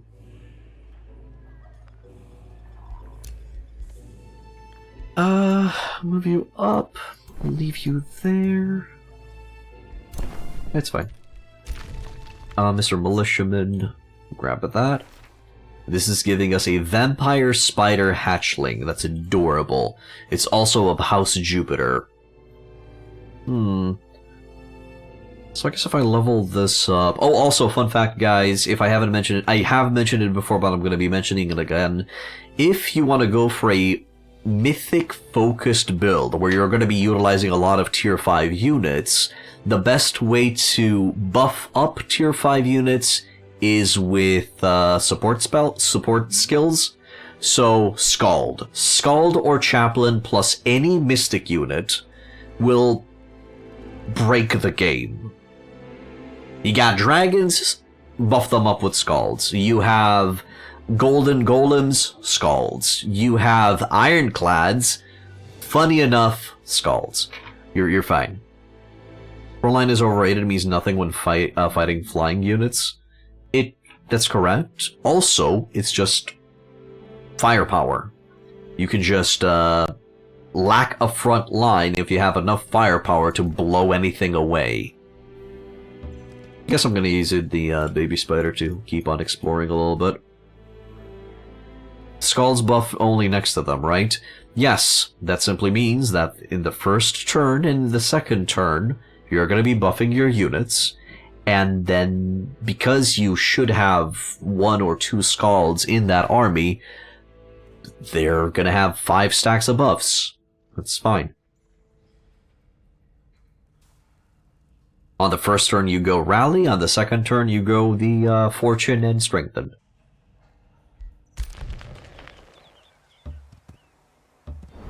You'll do great. Production in Aegis. Ooh, Aspiring Knight is coming up. Nice. Mana Obelisk, Thunder. Oh, because now we have that beautiful, bountiful field. Okay. Let's see. Blacksmithing. Starting rank to every tier 1 unit. I see. Draft 20, not bad. It will accelerate Aspiring Knights to come out. Town Hall tier 3 is only going to be ready... Well, in 3 turns from now it's going to get boosted, so I guess I could save up some cash. Give me a blacksmith. That will help me out. The draft will help me out in the long run. Town Hall's going to be ready here soon. And the library is being resolved over on the northeast side. For some odd reason, I still can't get behind Perfect Artisans. The only reason why we took Perfect Artisans is because it kind of fits the theme that we're going with, and also because it gives me a very, very early Liege Guard, and I really wanted to play around with one of the new units. So here we are. So I wonder when the enemy's going to declare war on me. It's probably going to be happening this turn. Temple of Fertility. That's great, because I do want Inner Mastery, so let's get that.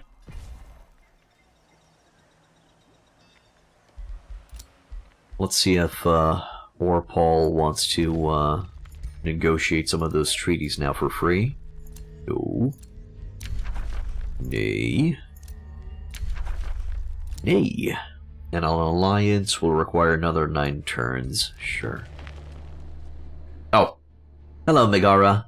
Megara the Scalded. We're probably gonna go to war.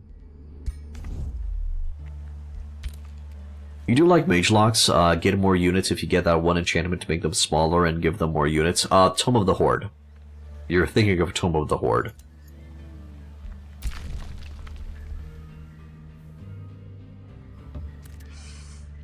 Mm-hmm. Yep, it's gonna be increasing their damage. For sure. What am I cooking? I'm cooking a defender over there. Okay. I guess we just start an early war and then I march on Seer Spire. How many stacks do I currently have here? Got 2 stacks. We could just fight and pillage around this area while we're marching. And in that time, I'm probably going to be getting a 3rd stack for the siege. Okay, that should work. Unless the AI just cheated 50 stacks out of its ass, as it does.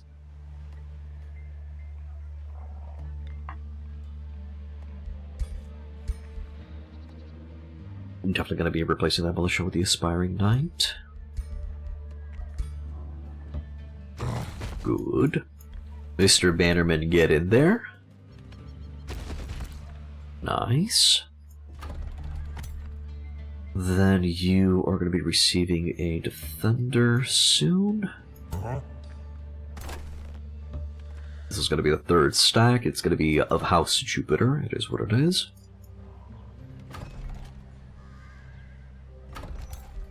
Do I already have, No, I don't have Battlefield Restoration yet. That's going to be huge, though, once I do get it.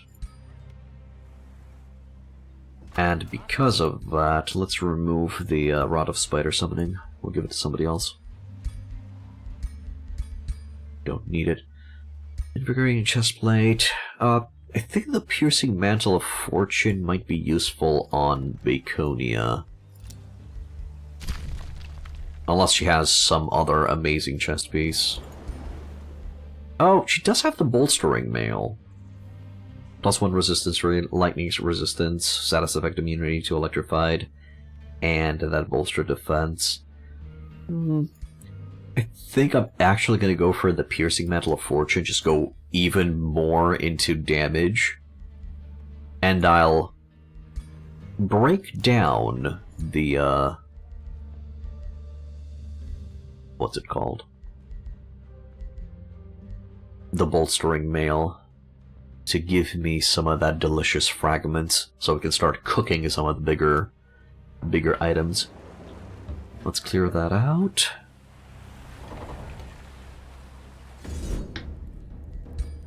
Be easy enough.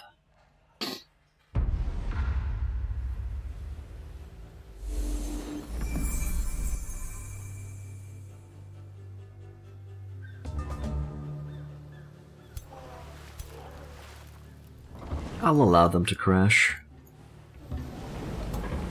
It's fine. Go ahead and heal yourself up.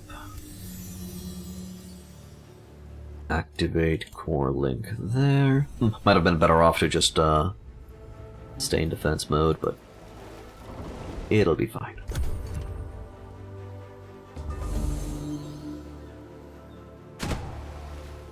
We will respond in kind. Oh, actually, no.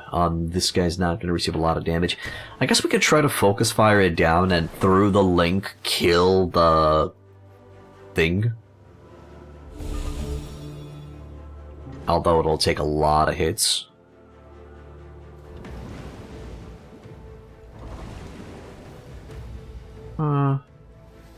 Let's see what happens. Okay, so the protective symbiosis is not doing it. Yeah, we can kill it.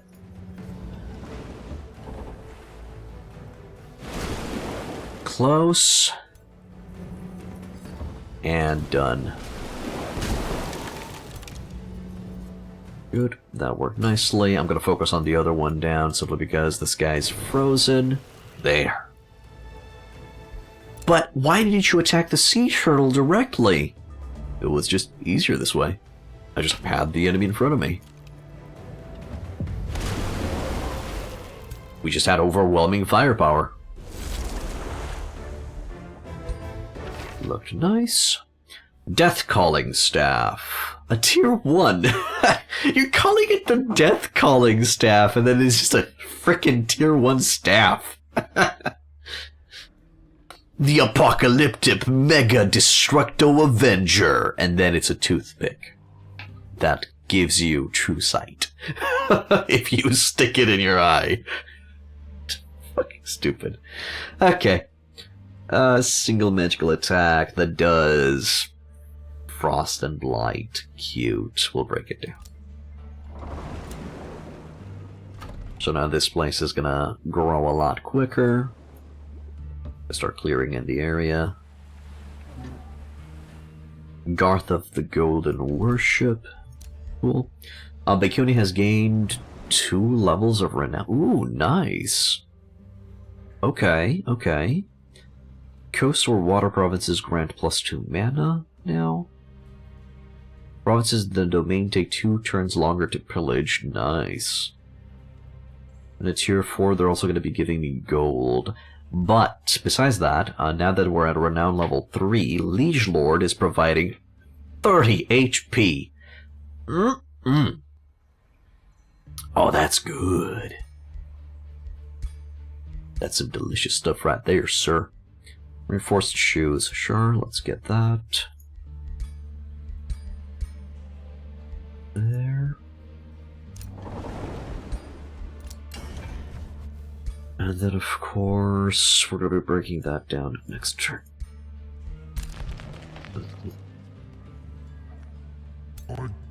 I'll wait for the king, and then we'll march.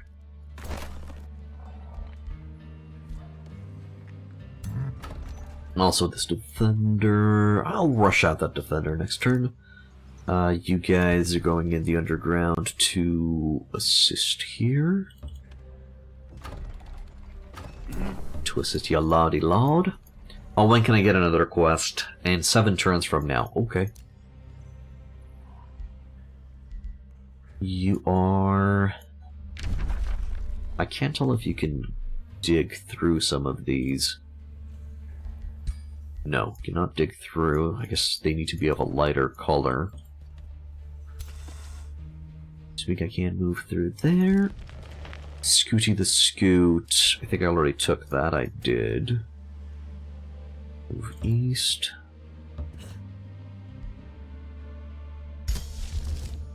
Good.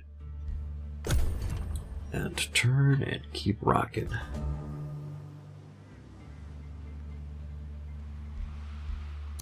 I can create a bounty. Capture Nakano.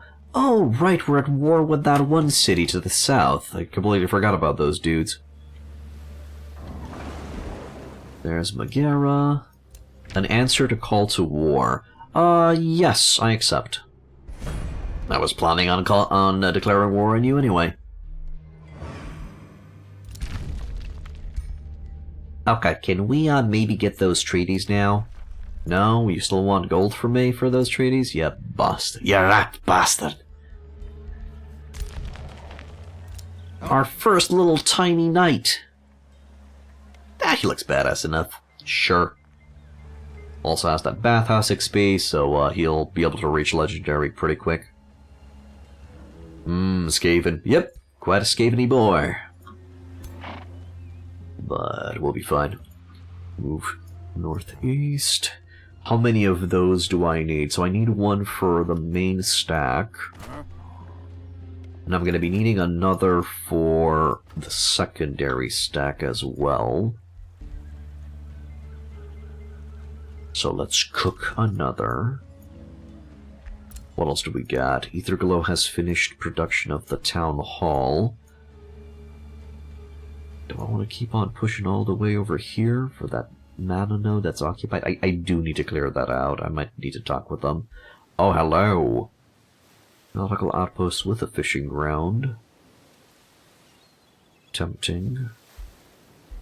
This is also going to be providing bonuses for me. Good spots.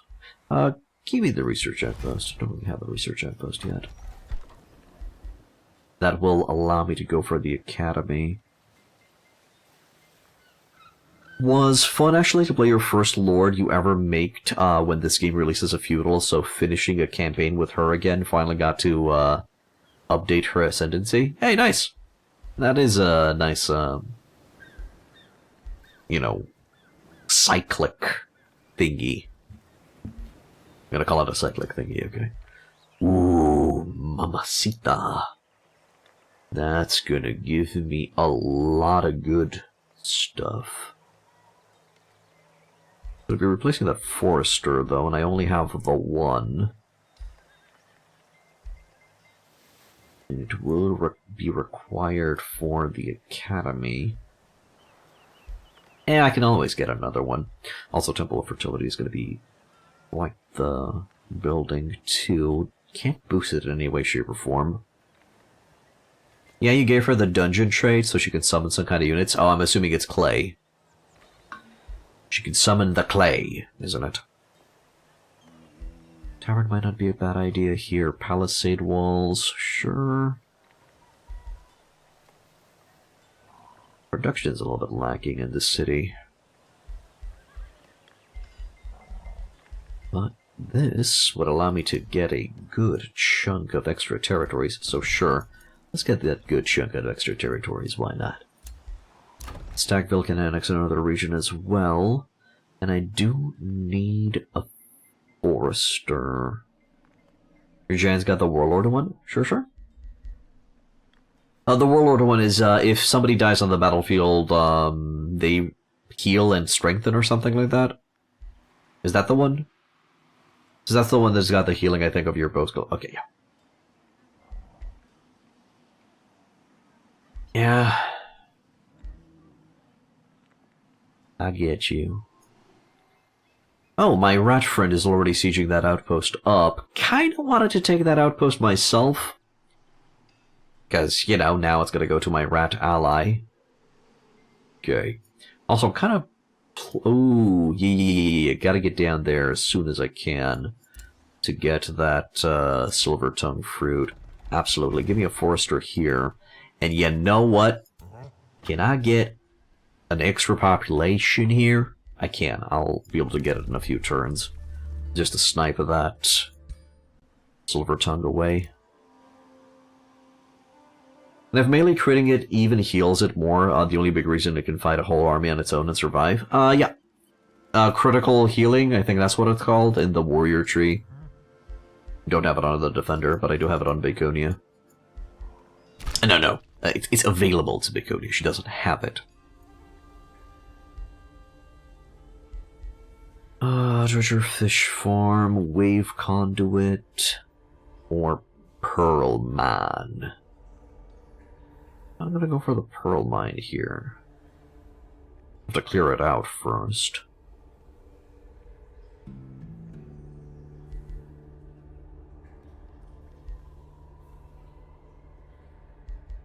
Probably... I can get a quarry here, which is going to be quite huge. This workshop has been boosted. We will not get a forester here. We find some way to get some fungus forests going. And it would be only across the water that we could make that work. I think I need more mana rather than gold, so we'll rock that. And then you guys need to, set sail. Mm-hmm. How are the caves, actually? I haven't delved. Well, I just started building a city down here, too, so I'm going to be able to tell you soon, because we will unlock the Tome of Dungeoneering. Pardon. So we'll see how that's going to play out. We're probably going to be getting some special buildings in here to help out with that. I don't know if these locations will be taken into consideration for being transformed into dungeons. We'll see. Let's attack. Occupational hazard, they're mercenaries. We will attack you, though.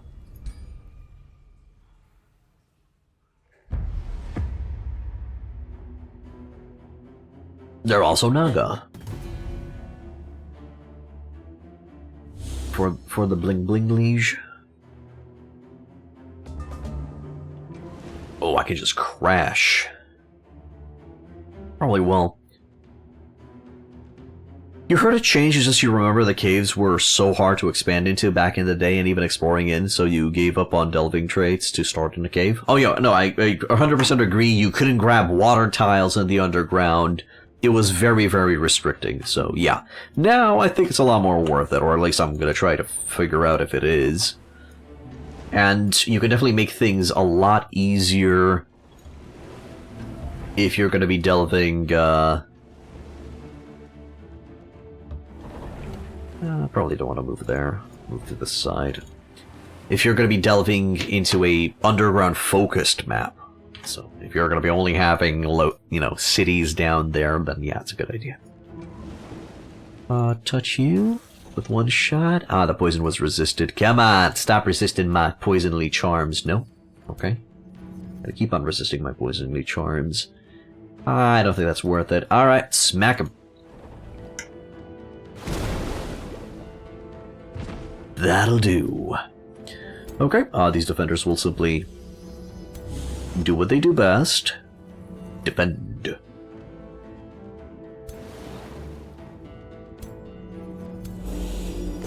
We'll roll like that.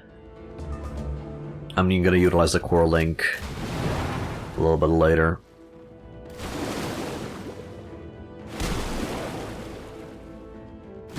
Apparently the Tome of Dungeoneering will make the underground look a lot prettier, which I'm all for. Is that worth it?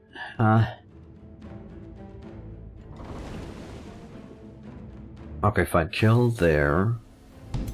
It has slip away? Okay, that's annoying.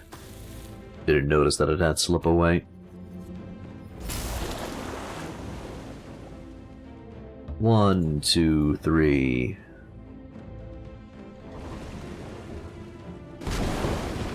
Good smack. Good smack. Good. And they're frozen and they're gone. Oh, by the way, what do you think of the changes to the mage lock, Elvira? The fact that you now have practically the sniper from Age of Wonders Planetfall, where if you don't move, you have a full action shot. And then if you do move, you have a weakened snapshot. What do you think about that?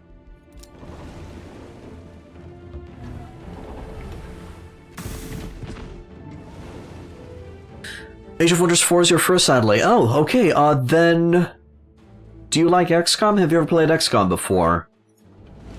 But, to be honest, if you like ranged warfare, you will love Age of Wonders, Planetfall. I wholeheartedly recommend it.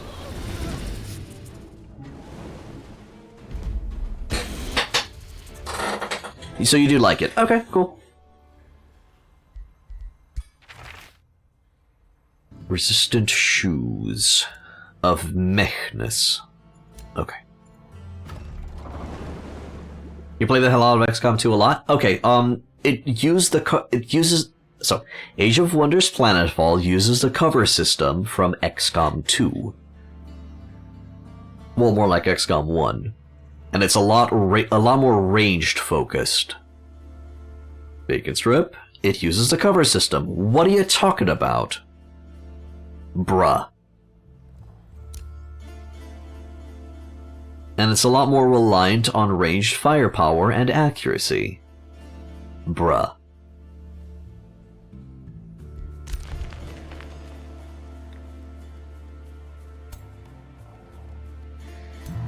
Okay, probably gonna be rushing this out now. Cover system is the one single element of game? Sure. And it's present in Planetfall as well. What's the big deal?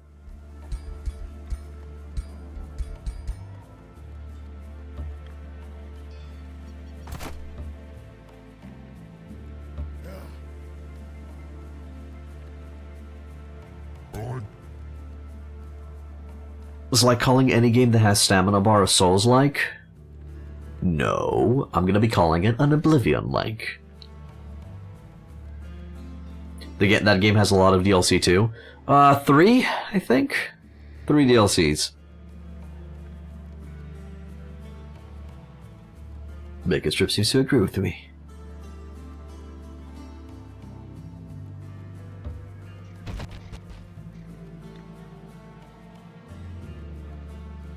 I mean, everyone calls a Souls-like when you can just spam dodge roll.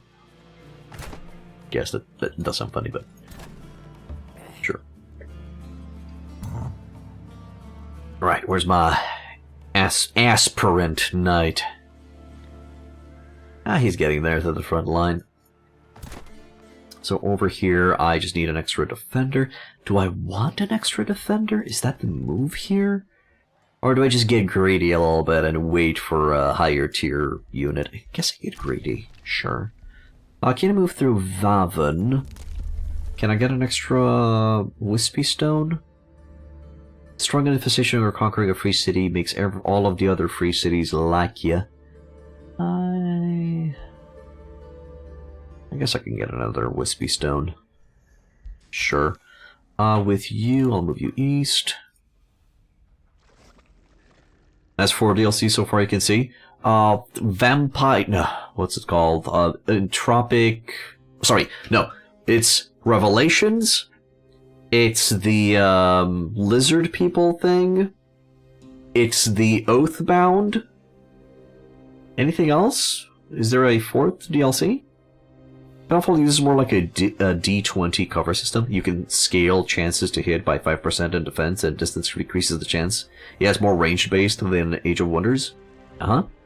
It's fun, I can recommend it. I agree with the Bacon Strip. I wholeheartedly recommend it as well. And especially if you're a sci-fi fan. Although I would definitely call Age of Wonders Planetfall a... Well, sci-fi is science fiction, but I would call it more of a science fantasy. Revelations, Invasion, Starkings. Yes.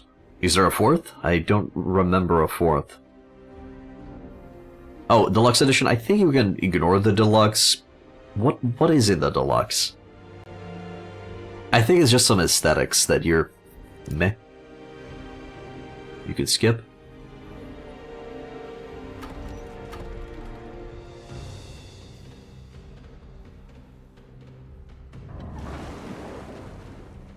I'll eat that. Continue hitting the water lanes. Yeah, just... To be honest, there's enough content in the base game, and there's an entire campaign that you can go through.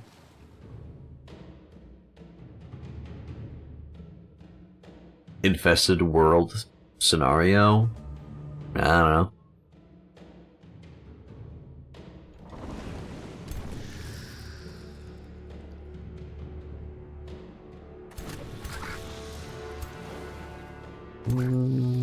What's the move here? Do I go in? Should I stay or should I go? I'll let them light touch me, I guess. Assuming that Arcane Guard is going to try to get on Baconia, so I'm not going to move her forward. should be fine. How do I core anybody? Yeah, I guess I'd core Link, the guy on the north side. It's a scenario map, but you can easily skip it. Yeah, I would just go for the base game and then play the campaign. Because it's a decent campaign, it's interesting, and it has a lot of choices. It's very similar to if you've played, the Age of Wonders 3 Necromancer campaign. So a lot of RPG choices that will change the outcome of the story. But it's at a macro level where it's going to be involving multiple factions.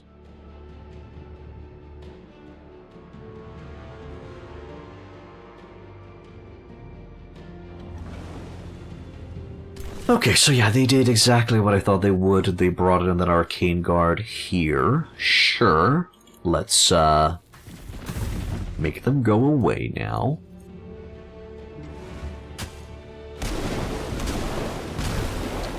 Of course they slip away, the slippery bastards. There, it's gone.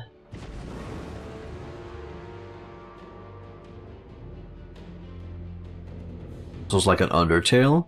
I mean, Undertale I know is an RPG, but the choices that you make in multiple missions are taken into consideration in the next ones, while in Undertale it's just one big mission. So you know what, Bacon Strip? Yes! Exactly like an Undertale, if you really want to be a dick about it.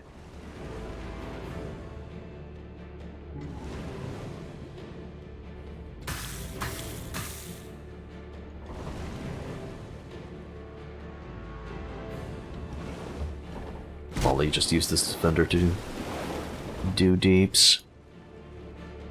Straight into those... I guess so. Exactly. Planetfall is a mix of XCOM 2 and Undertale. Yes. Perfect comparison. Yeah, I think so. Let's add some, Oh, yes. Yes, there's Xenoplagues in Planetfall, so maybe we should mention that it's very similar to Plague Inc. as well.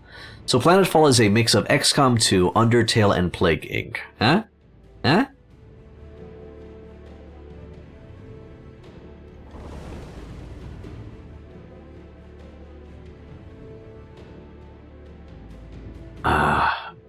Don't know which one has the potential of doing more damage. Screw it! I'm just gonna smack those archers into oblivion.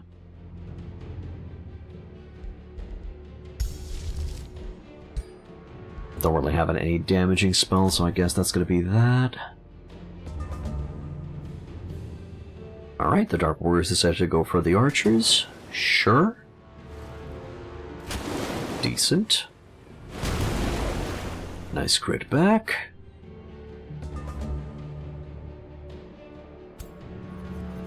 Flip. True strike. Flip. But what's mostly sold me on this game was you being able to make your own crazy faction that one got you into this game as you came from the Total War mostly. Yes, the fact that you can create beautiful, awesome factions is pretty cool. And the fact that you can just create factions from other video games is so cool.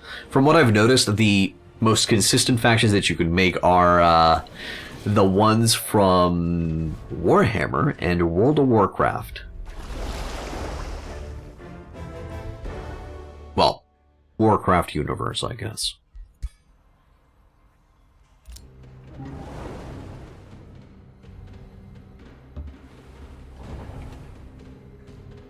What's that? Flotsam? Ah, cool.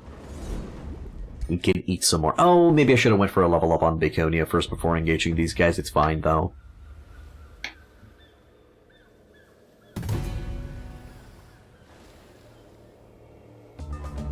I I guess you could also make Lord of the Rings elves and just Lord of the Rings factions. I guess. A lot of cool stuff.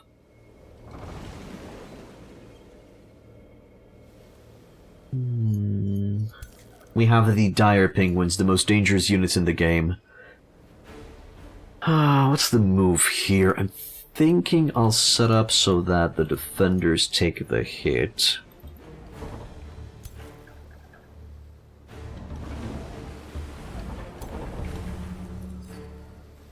I'm gonna core that guy, and then I'm gonna heal with Baconia. I think that's how we're gonna roll it.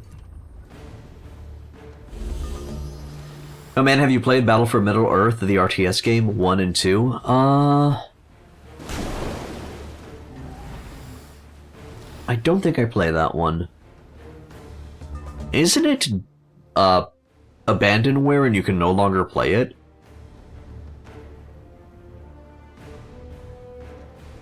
I don't think I played Black and White.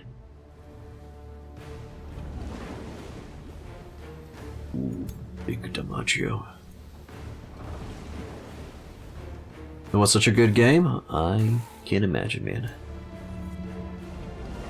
Is there a way for you to still get that game in some way, shape, or... I don't remember. There might be a way to still get it.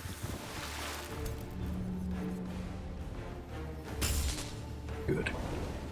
Good strike. Good. Can finish the water elemental off. GOG? Oh, you'll probably have to check that out. Big crash. Black and White was also a crazy good game.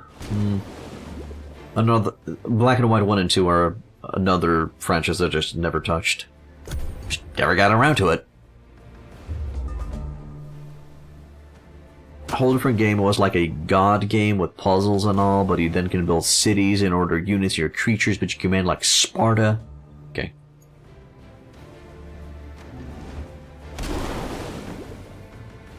Sure.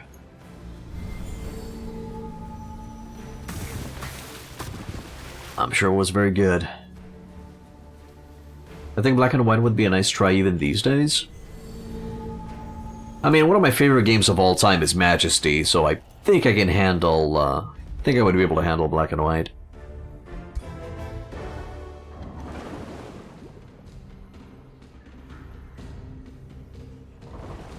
Can't move those dudes.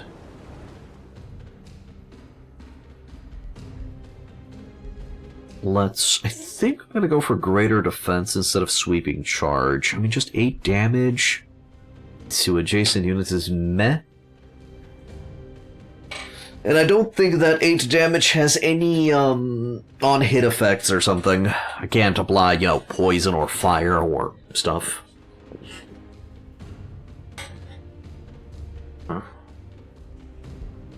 So let's just get greater defense.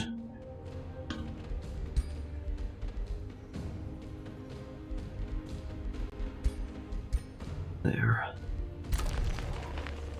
Both games are not on GOG. Well, maybe they should look into that. I think there's a huge licensing issue, or there was a huge licensing issue with the Lord of the Rings RTS game. You had a CD-ROM with Black and White somewhere? Wonder if it still works. Well, you still got the CDs, nice. That's cool.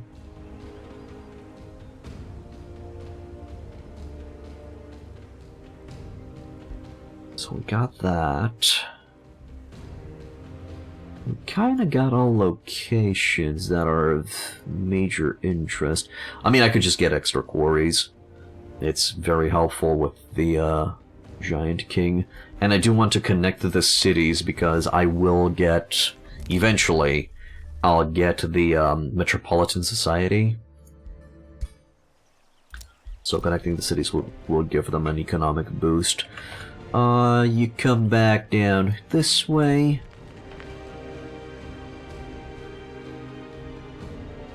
The life of data on CD was something around 20 years, so it may evaporate already if it does not work. That's true. But, well, we still have Power ESO, and you can still find CD-ROMs around. I'm thinking. I'll probably take to this, not to the skies, but to the southeast. Anything that I want to cast? No, I don't want to cast anything. Anything that I want to build. I think my wife still has a CD-ROM. Oh shit, I had it, I was looking through cable boxes the other day, and I actually found a floppy disk.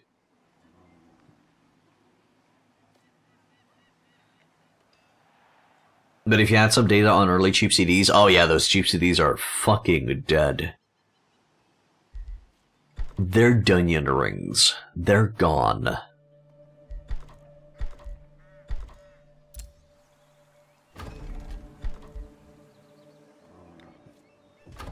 Okay, yeah, the place is constructing nicely.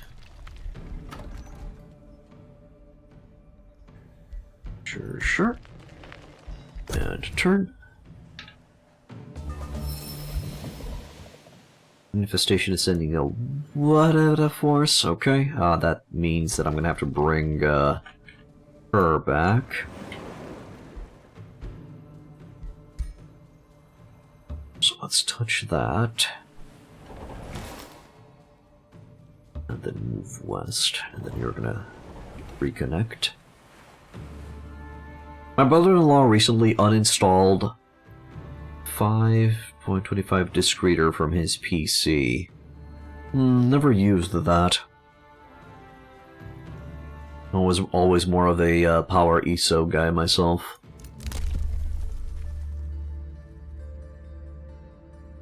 So I guess I just don't know what that 5.25 disk reader is. I mean, I remember what if you connected a CD-ROM or a floppy disk, then it would just appear as an extra hard drive on your machine, and then if you connected any of the external floppies or CDs to it, it would just recognize it, man. That's the first floppy? No, I don't think I've had the honor. My first ever computer was a Pentium 2.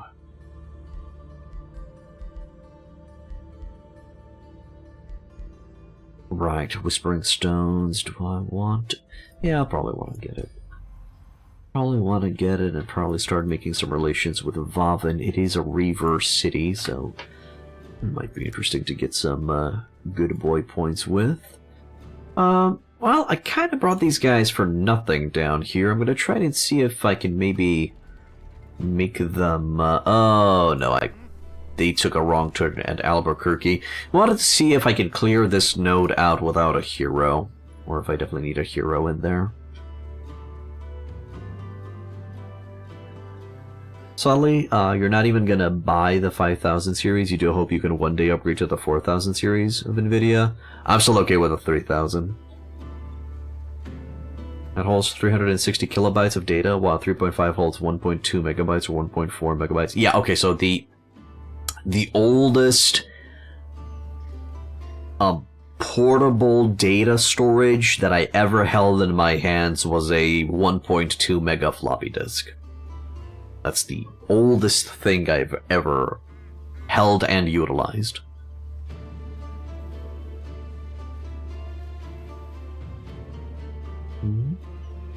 The NVIDIA 5000 series removed the 32-bit. So there's no longer support for 32-bit. It should. Just as a legacy, but well, whatever. The 525s were late 80s, early 90s. Yeah, no. Didn't get a chance. You got an RTX 2080 Ti, and it's getting a struggle. It's struggling a bit. Okay. Except in school, in IT school. Nope, didn't even reach that location. I guess we're now participating in the siege with overwhelming forces. Sure.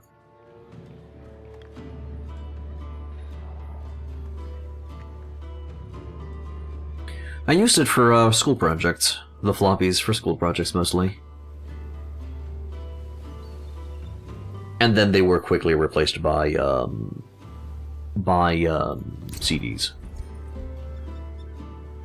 You started on an old Game Boy where you need laps to play, and Sega Saturn that you moved to PC. Terminator... The Terminator drive. That's what I played. Where's my first gaming console. And then from the Terminator and the Sega Mega Drive, I went to PC. Then had some Game Boys here and there. The 3K series was terrible, the 4K series is okay now, and the 5K seems like another scam. I think I'll invest into an AMD instead, NVIDIA, when doing the next upgrade. Okay, well, as long as AMD can fix their heating issues, which apparently, according to some people, they're a myth, then sure. Right there. Chill.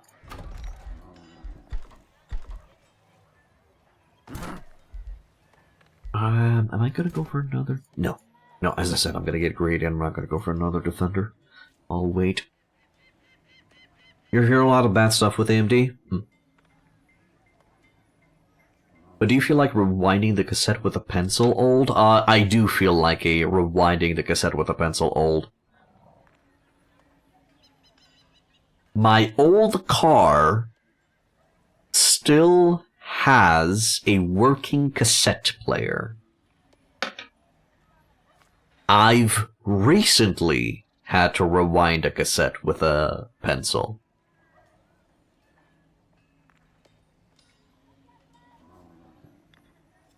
The CPU's been good, I hear, but the graphics have been getting real bad support. Okay, could you maybe... Yeah, exactly. Can you guys maybe share some articles regarding the, or that confirm the bad graphic problems that AMD has?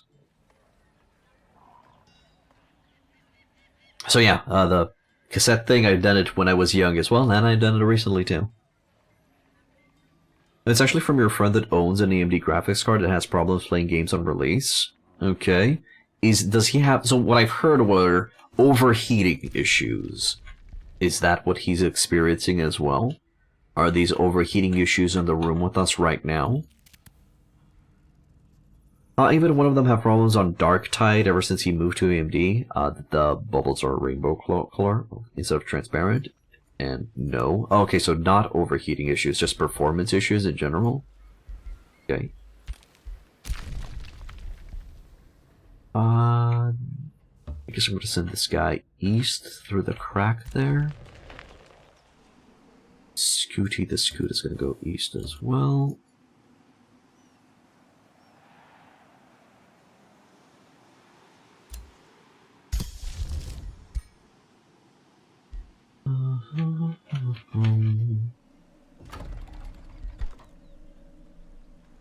Oh, right, Lithoral Needlers. I can get the, extra stack going. So I should treat the Lithoral Needlers as... I mean, probably going to be getting one of each. So, Shard Lancer is a melee. Gemcaster is ranged. Lithoran Simulacrum is... melee. Alright. And then the core is a tier 1.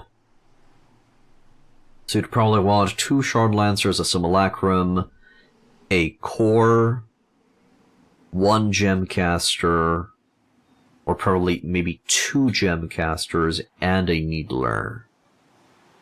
Or 2 Needlers and a... okay, you probably maybe completely replace the core.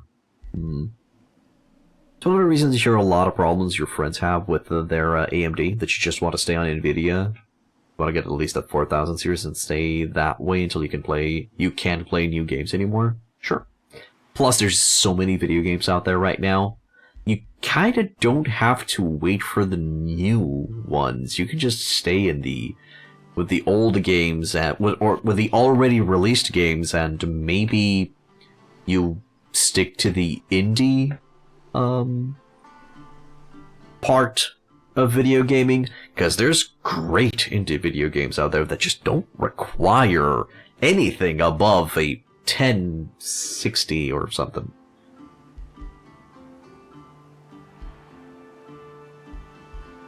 Yeah, rewind that cassette. It's still worth it. Well, the thing is, you love Monster Hunter Wilds. Well, I really feel like Monster Hunter Wilds is becoming the new Call of Duty of video games. As in, you're receiving the same thing each year, with maybe a few extra pixels on the boobs of the NPC. Of course, I haven't played any of the Monster Hunter video games, but so I might be 100% wrong on that.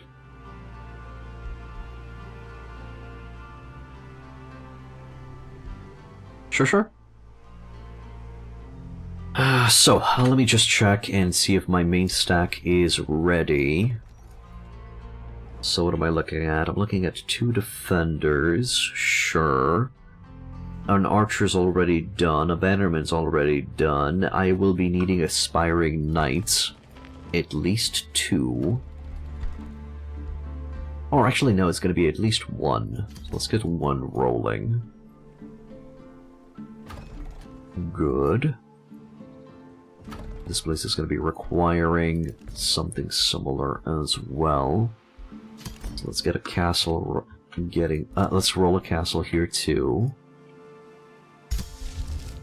Very stable kingdom we got going, which is nice. Wonder how long it's going to take for these guys to get back here. Those 2 turns, huh? Okay. And turn. And keep going.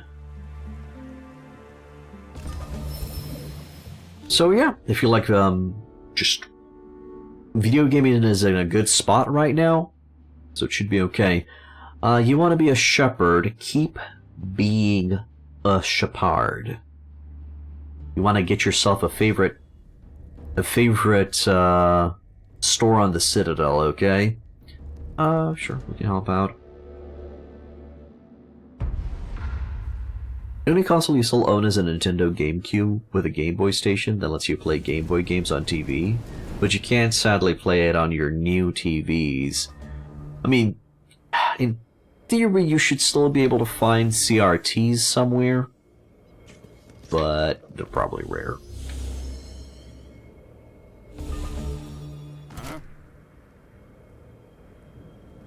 Oh, those poor little ice elementals. We march, brothers.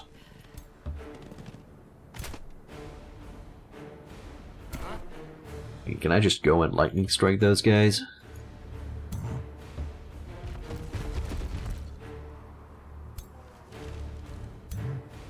Bait them to the sword.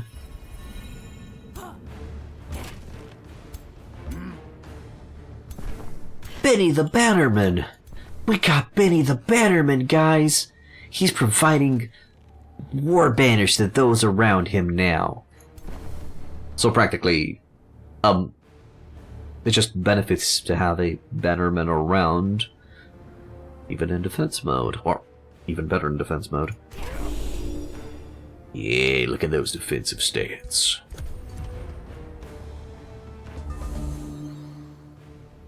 Yeah, I'm an idiot.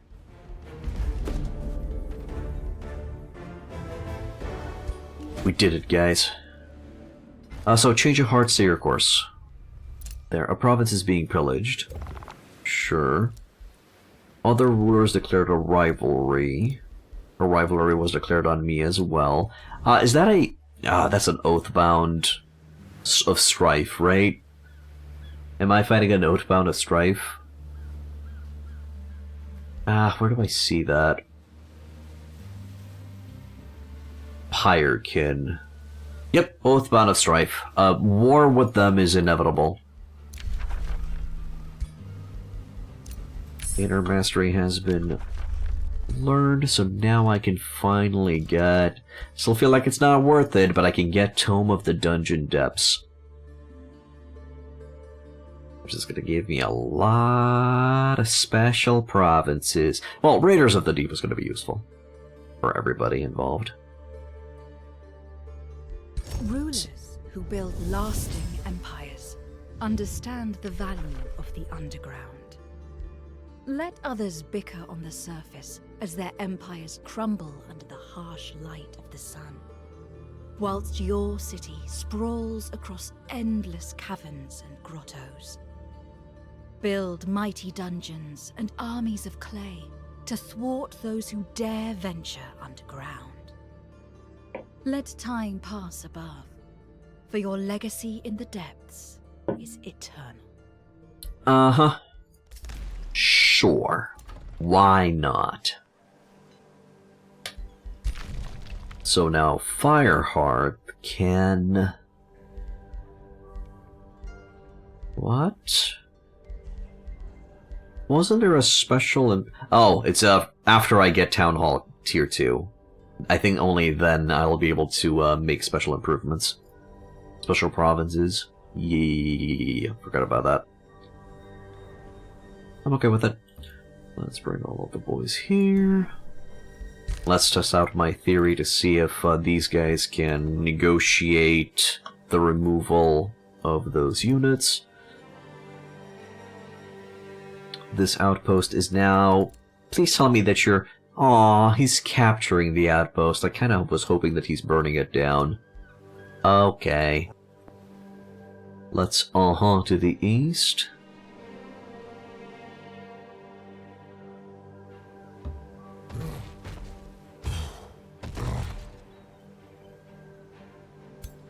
We're probably gonna go over the water, right?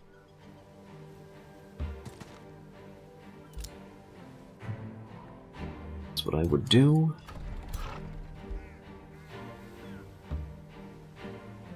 There. I'm assuming... Good provinces can be excavated. Go to the southeast. Those guys have a... part of blah blah. This guy's gonna go northeast and probably have to dig a little bit extra. Northeast towards that tower. Aegis can actually go for a citadel. Temple of Fertility will provide me with 3 food per population. So that's going to be 30 extra food, 30 extra draft, 2. That's kind of tempting. Or do I go for the Citadel? That might allow some of my defenders to already upgrade to Liege Guard, although that's going to be a little bit more costly on their upkeep. So turn 36, half of the game. What's the win condition? I haven't really thought of a win condition. I was thinking of maybe go for a magic victory and see how that would work out. And then just keep on exploring the map and see where it takes us. Usually my default win condition is just military victory. But I do want to see if it's easier to go for a magic victory now. We'll see. Let's get that Town Hall Tier 3. Hello, Pulp. Is this game worth buying? You hated Civ 4. I can't really say that it feels like a Civ game. It's more of a combination of Heroes and... Oh, latest Civ? Oh, everybody hates the latest Civilizations game.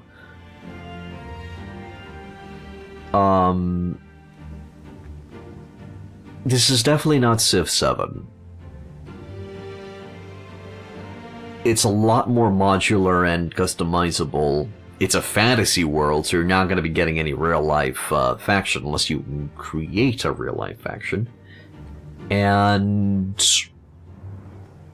I had a lot of fun with this game, and it's very good. If you love RPGs, TBS Fantasy, then definitely yes. You were gifted Civ 6, play Australia, got bored of it, never played it again. You would wait for a discount. You shelved Civ 7 and came back to Age of Wonders 4. I don't know, Pulp. Have you ever played Heroes? Let's go with that. Let's start off with Heroes of Might and Magic. Thank you for becoming a follower, Pulp. Welcome to Hitpoint 10. Yes. Okay, if you liked Heroes, you'll probably like Age of Wonders. A good entry game in the Age of Wonders franchise would be Age of Wonders 3, I'd say. So, try Age of Wonders 3 because it's probably going to be cheaper. See if you like it, and then come back to Age of Wonders 4. The graphics are still good in Age of Wonders 3, they still hold up.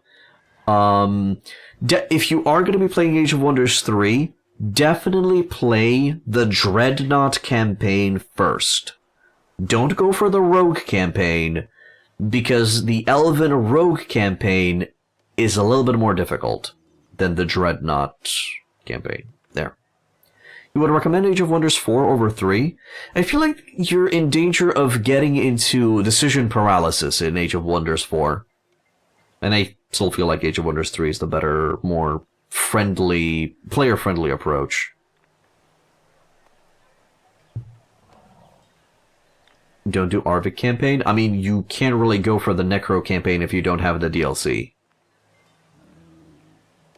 Steam price is currently similar? Really? Oh, that sucks. Steam price between Age of Wonders 3 and Age of Wonders 4 is kind of similar? That's bad.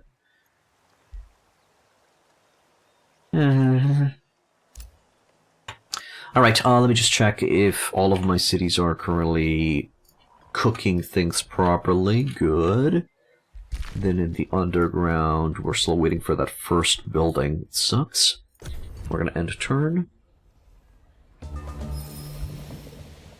So combat and level ups and stuff are very similar to Heroes 3, except you don't receive random skills, you actually get to choose what skills you want. Hey Stavoxius, what's up? Got yourself a copy of the game and all the DLC? It's kind of at a nice price. Okay, I recommend that you play the base game and just take the scenarios in order, because it's a good way to teach you and, you know, increase the difficulty incrementally. Planetfall's got like Borg and Necron or Tech Priest-like people. Pretty much, yeah. I still consider it a good game. The scenarios are the tutorials, actually? Kinda. Just refuse when the game asks you if you want to play a randomly generated scenario. Just go for the scenario missions.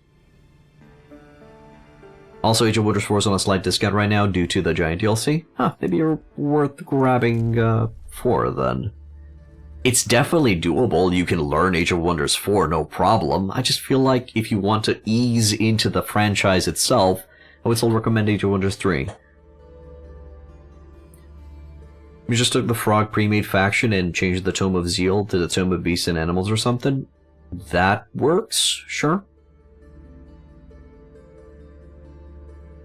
You better should get Age of Wonders 4 then? Okay.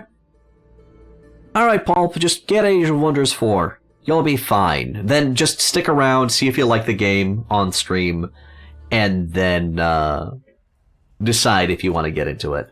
Okay? Just stick around. We're definitely going to be activating Inner Mastery. Let's go. If you played Civ previously, then the general 4X genre is not completely new to him. Sure. Yeah. If you played Civs before, you're going to be familiar with the overarching idea, is that you move units around and you have a limited amount of movement points per turn. You need to manage your cities, and then fighting is exactly like in Heroes 3. Yeah, I prefer to ease in a little with all DLC, it might be a lot to take in. Yeah, just don't go for the DLC stuff. Plus, the DLC just adds more options rather than... well, I guess it's going to be making things a little bit more confusing, but still. You played Civ since 4, you played Solaris and Endless Space 2. Sure. No, it's not exactly like in Heroes 3. Okay, it's not exactly like in Heroes 3. It's more Heroes 4. Actually, no, it's not more Heroes 4, it's more like Disciples. No, it's not even like more like Disciples. Yeah, I guess it's... To be honest, it's a combination of Disciples with Heroes 3. Maybe.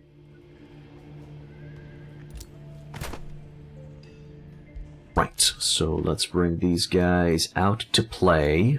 Yeah, we're gonna just set sail. Oh, can't set sail yet. Sucks. Let's see, will a random stack be able to negotiate? Yes.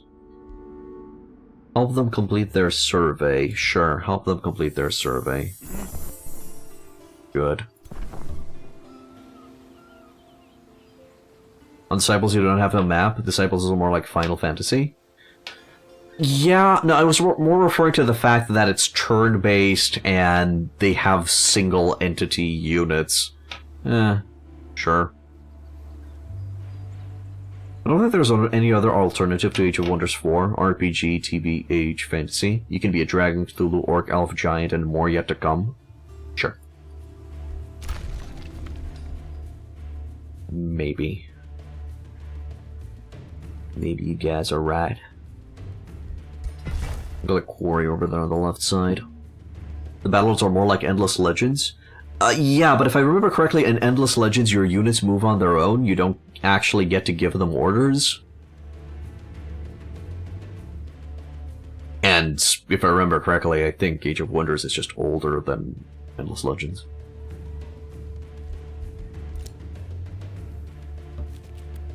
That's fine.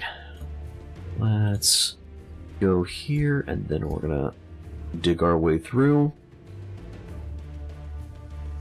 Pleasant graphics, great gameplay, sandbox, replayability is massive. You're looking forward to Endless Legends 2? I'm looking forward to Endless Legends 2 as well, I just hope it's well cooked. And better balanced than the first one.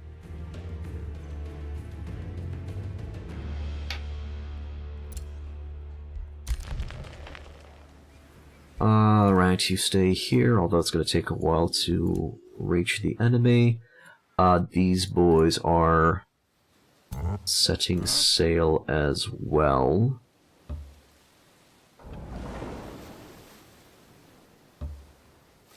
Move here. Get a set here. And then these guys can start the fight. I'll just auto-resolve. Should be fine, right? Yeah, that's fine.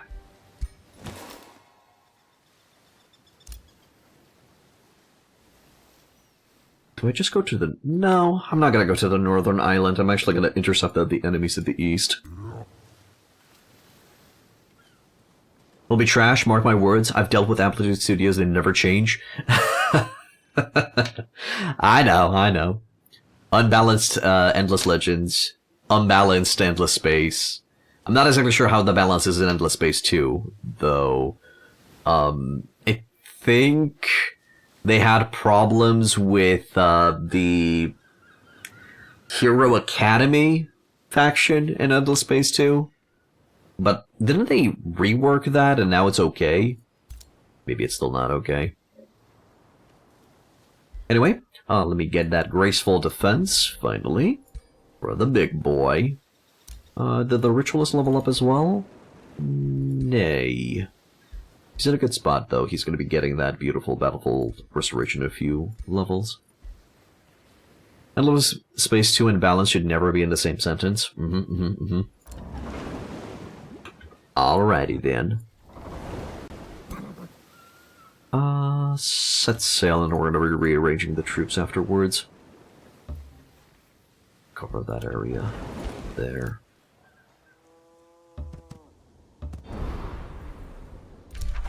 The Giant Bane Fields. Do you feel it? Forbidden magic lingers on this battlefield. Not a creation, but of unlife. My kin tell the story of a traitor king who cursed the grounds with ancient magic where he fell. None who fought here shall ever know peace. And so, the souls of the fallen remain among their bones, forever fighting, forever dying. Yep. So what do we got? Province, where if we take the adjacent tiles, we'll get a draft. If souls are obtainable, this province grants +2 souls. Oh, so it's a dedicated undead territory. The Undying Battlefield combat enchantment. Every turn, each corpse is resurrected as a random skeleton unit with Berserk. Skeleton units themselves are not resurrected by this effect. And if they're non-vital and die at the end of combat. Okay. The city with 3 provinces adjacent will have Tier 1 units have their recruitment costs reduced.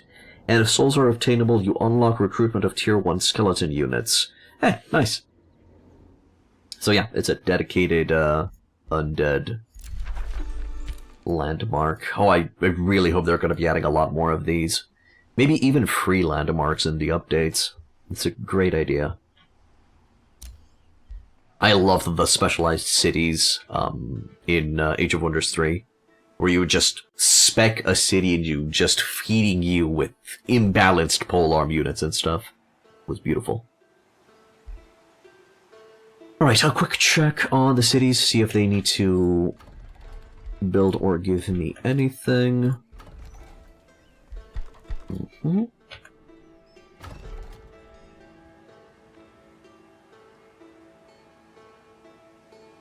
Was beautiful. I mean, well, I guess... yeah, because we don't really have that mechanic anymore in 4. But... I feel like they're going back to that direction, so it should be fine.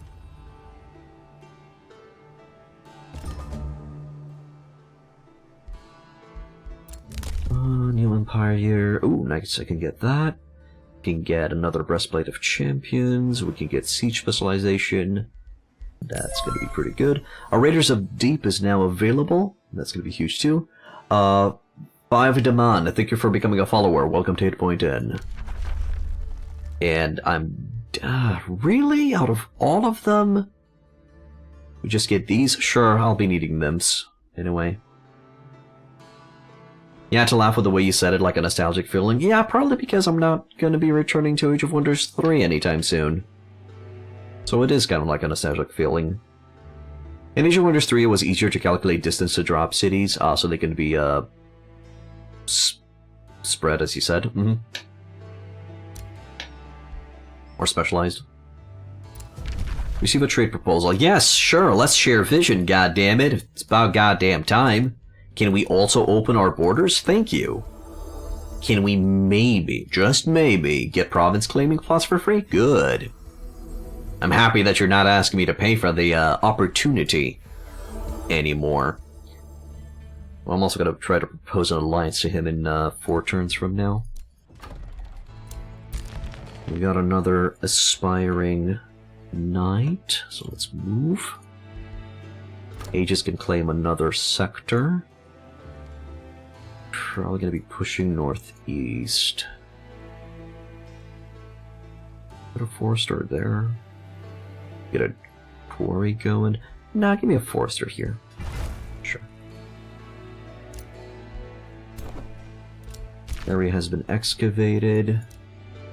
Man, these militia boys have been busy. They've been putting in the work. We're gonna take 1 turn to set sail. Fun.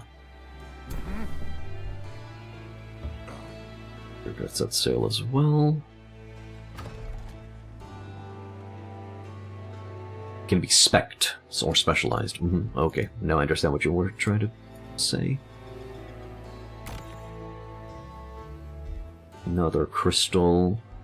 Well, then, where did they... okay, so they're gonna be meeting in glorious combat over there. That's adorable. Probably gonna go and assist.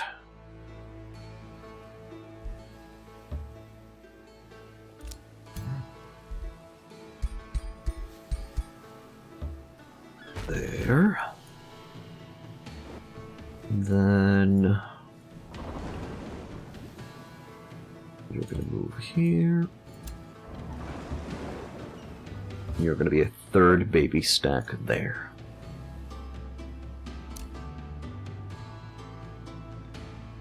I think Age of Wonders 4 has a province limit, right? Yes, it does. I don't really know the maximum. I think it's 30 population. Can somebody check if 30 population is the max?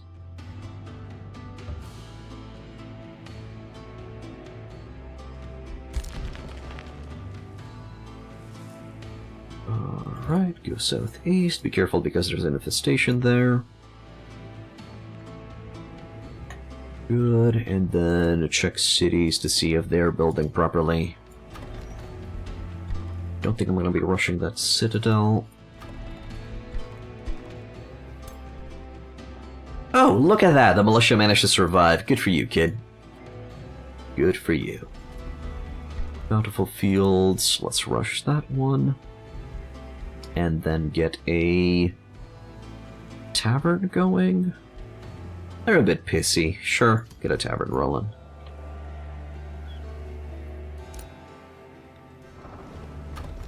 And then these guys will be able to assist at the southwest.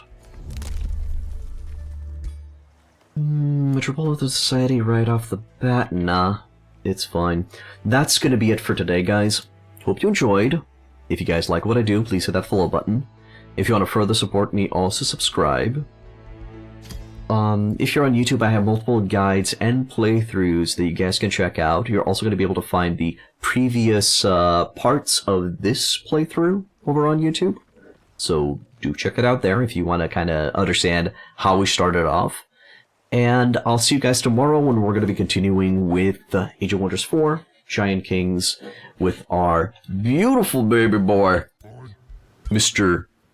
Jupiter Thunderbringer Jones, ready to smack the ever-living daylights out of the ever-living enemies of ever-living. Doesn't make any sense. Have a good one, guys. Bye-bye.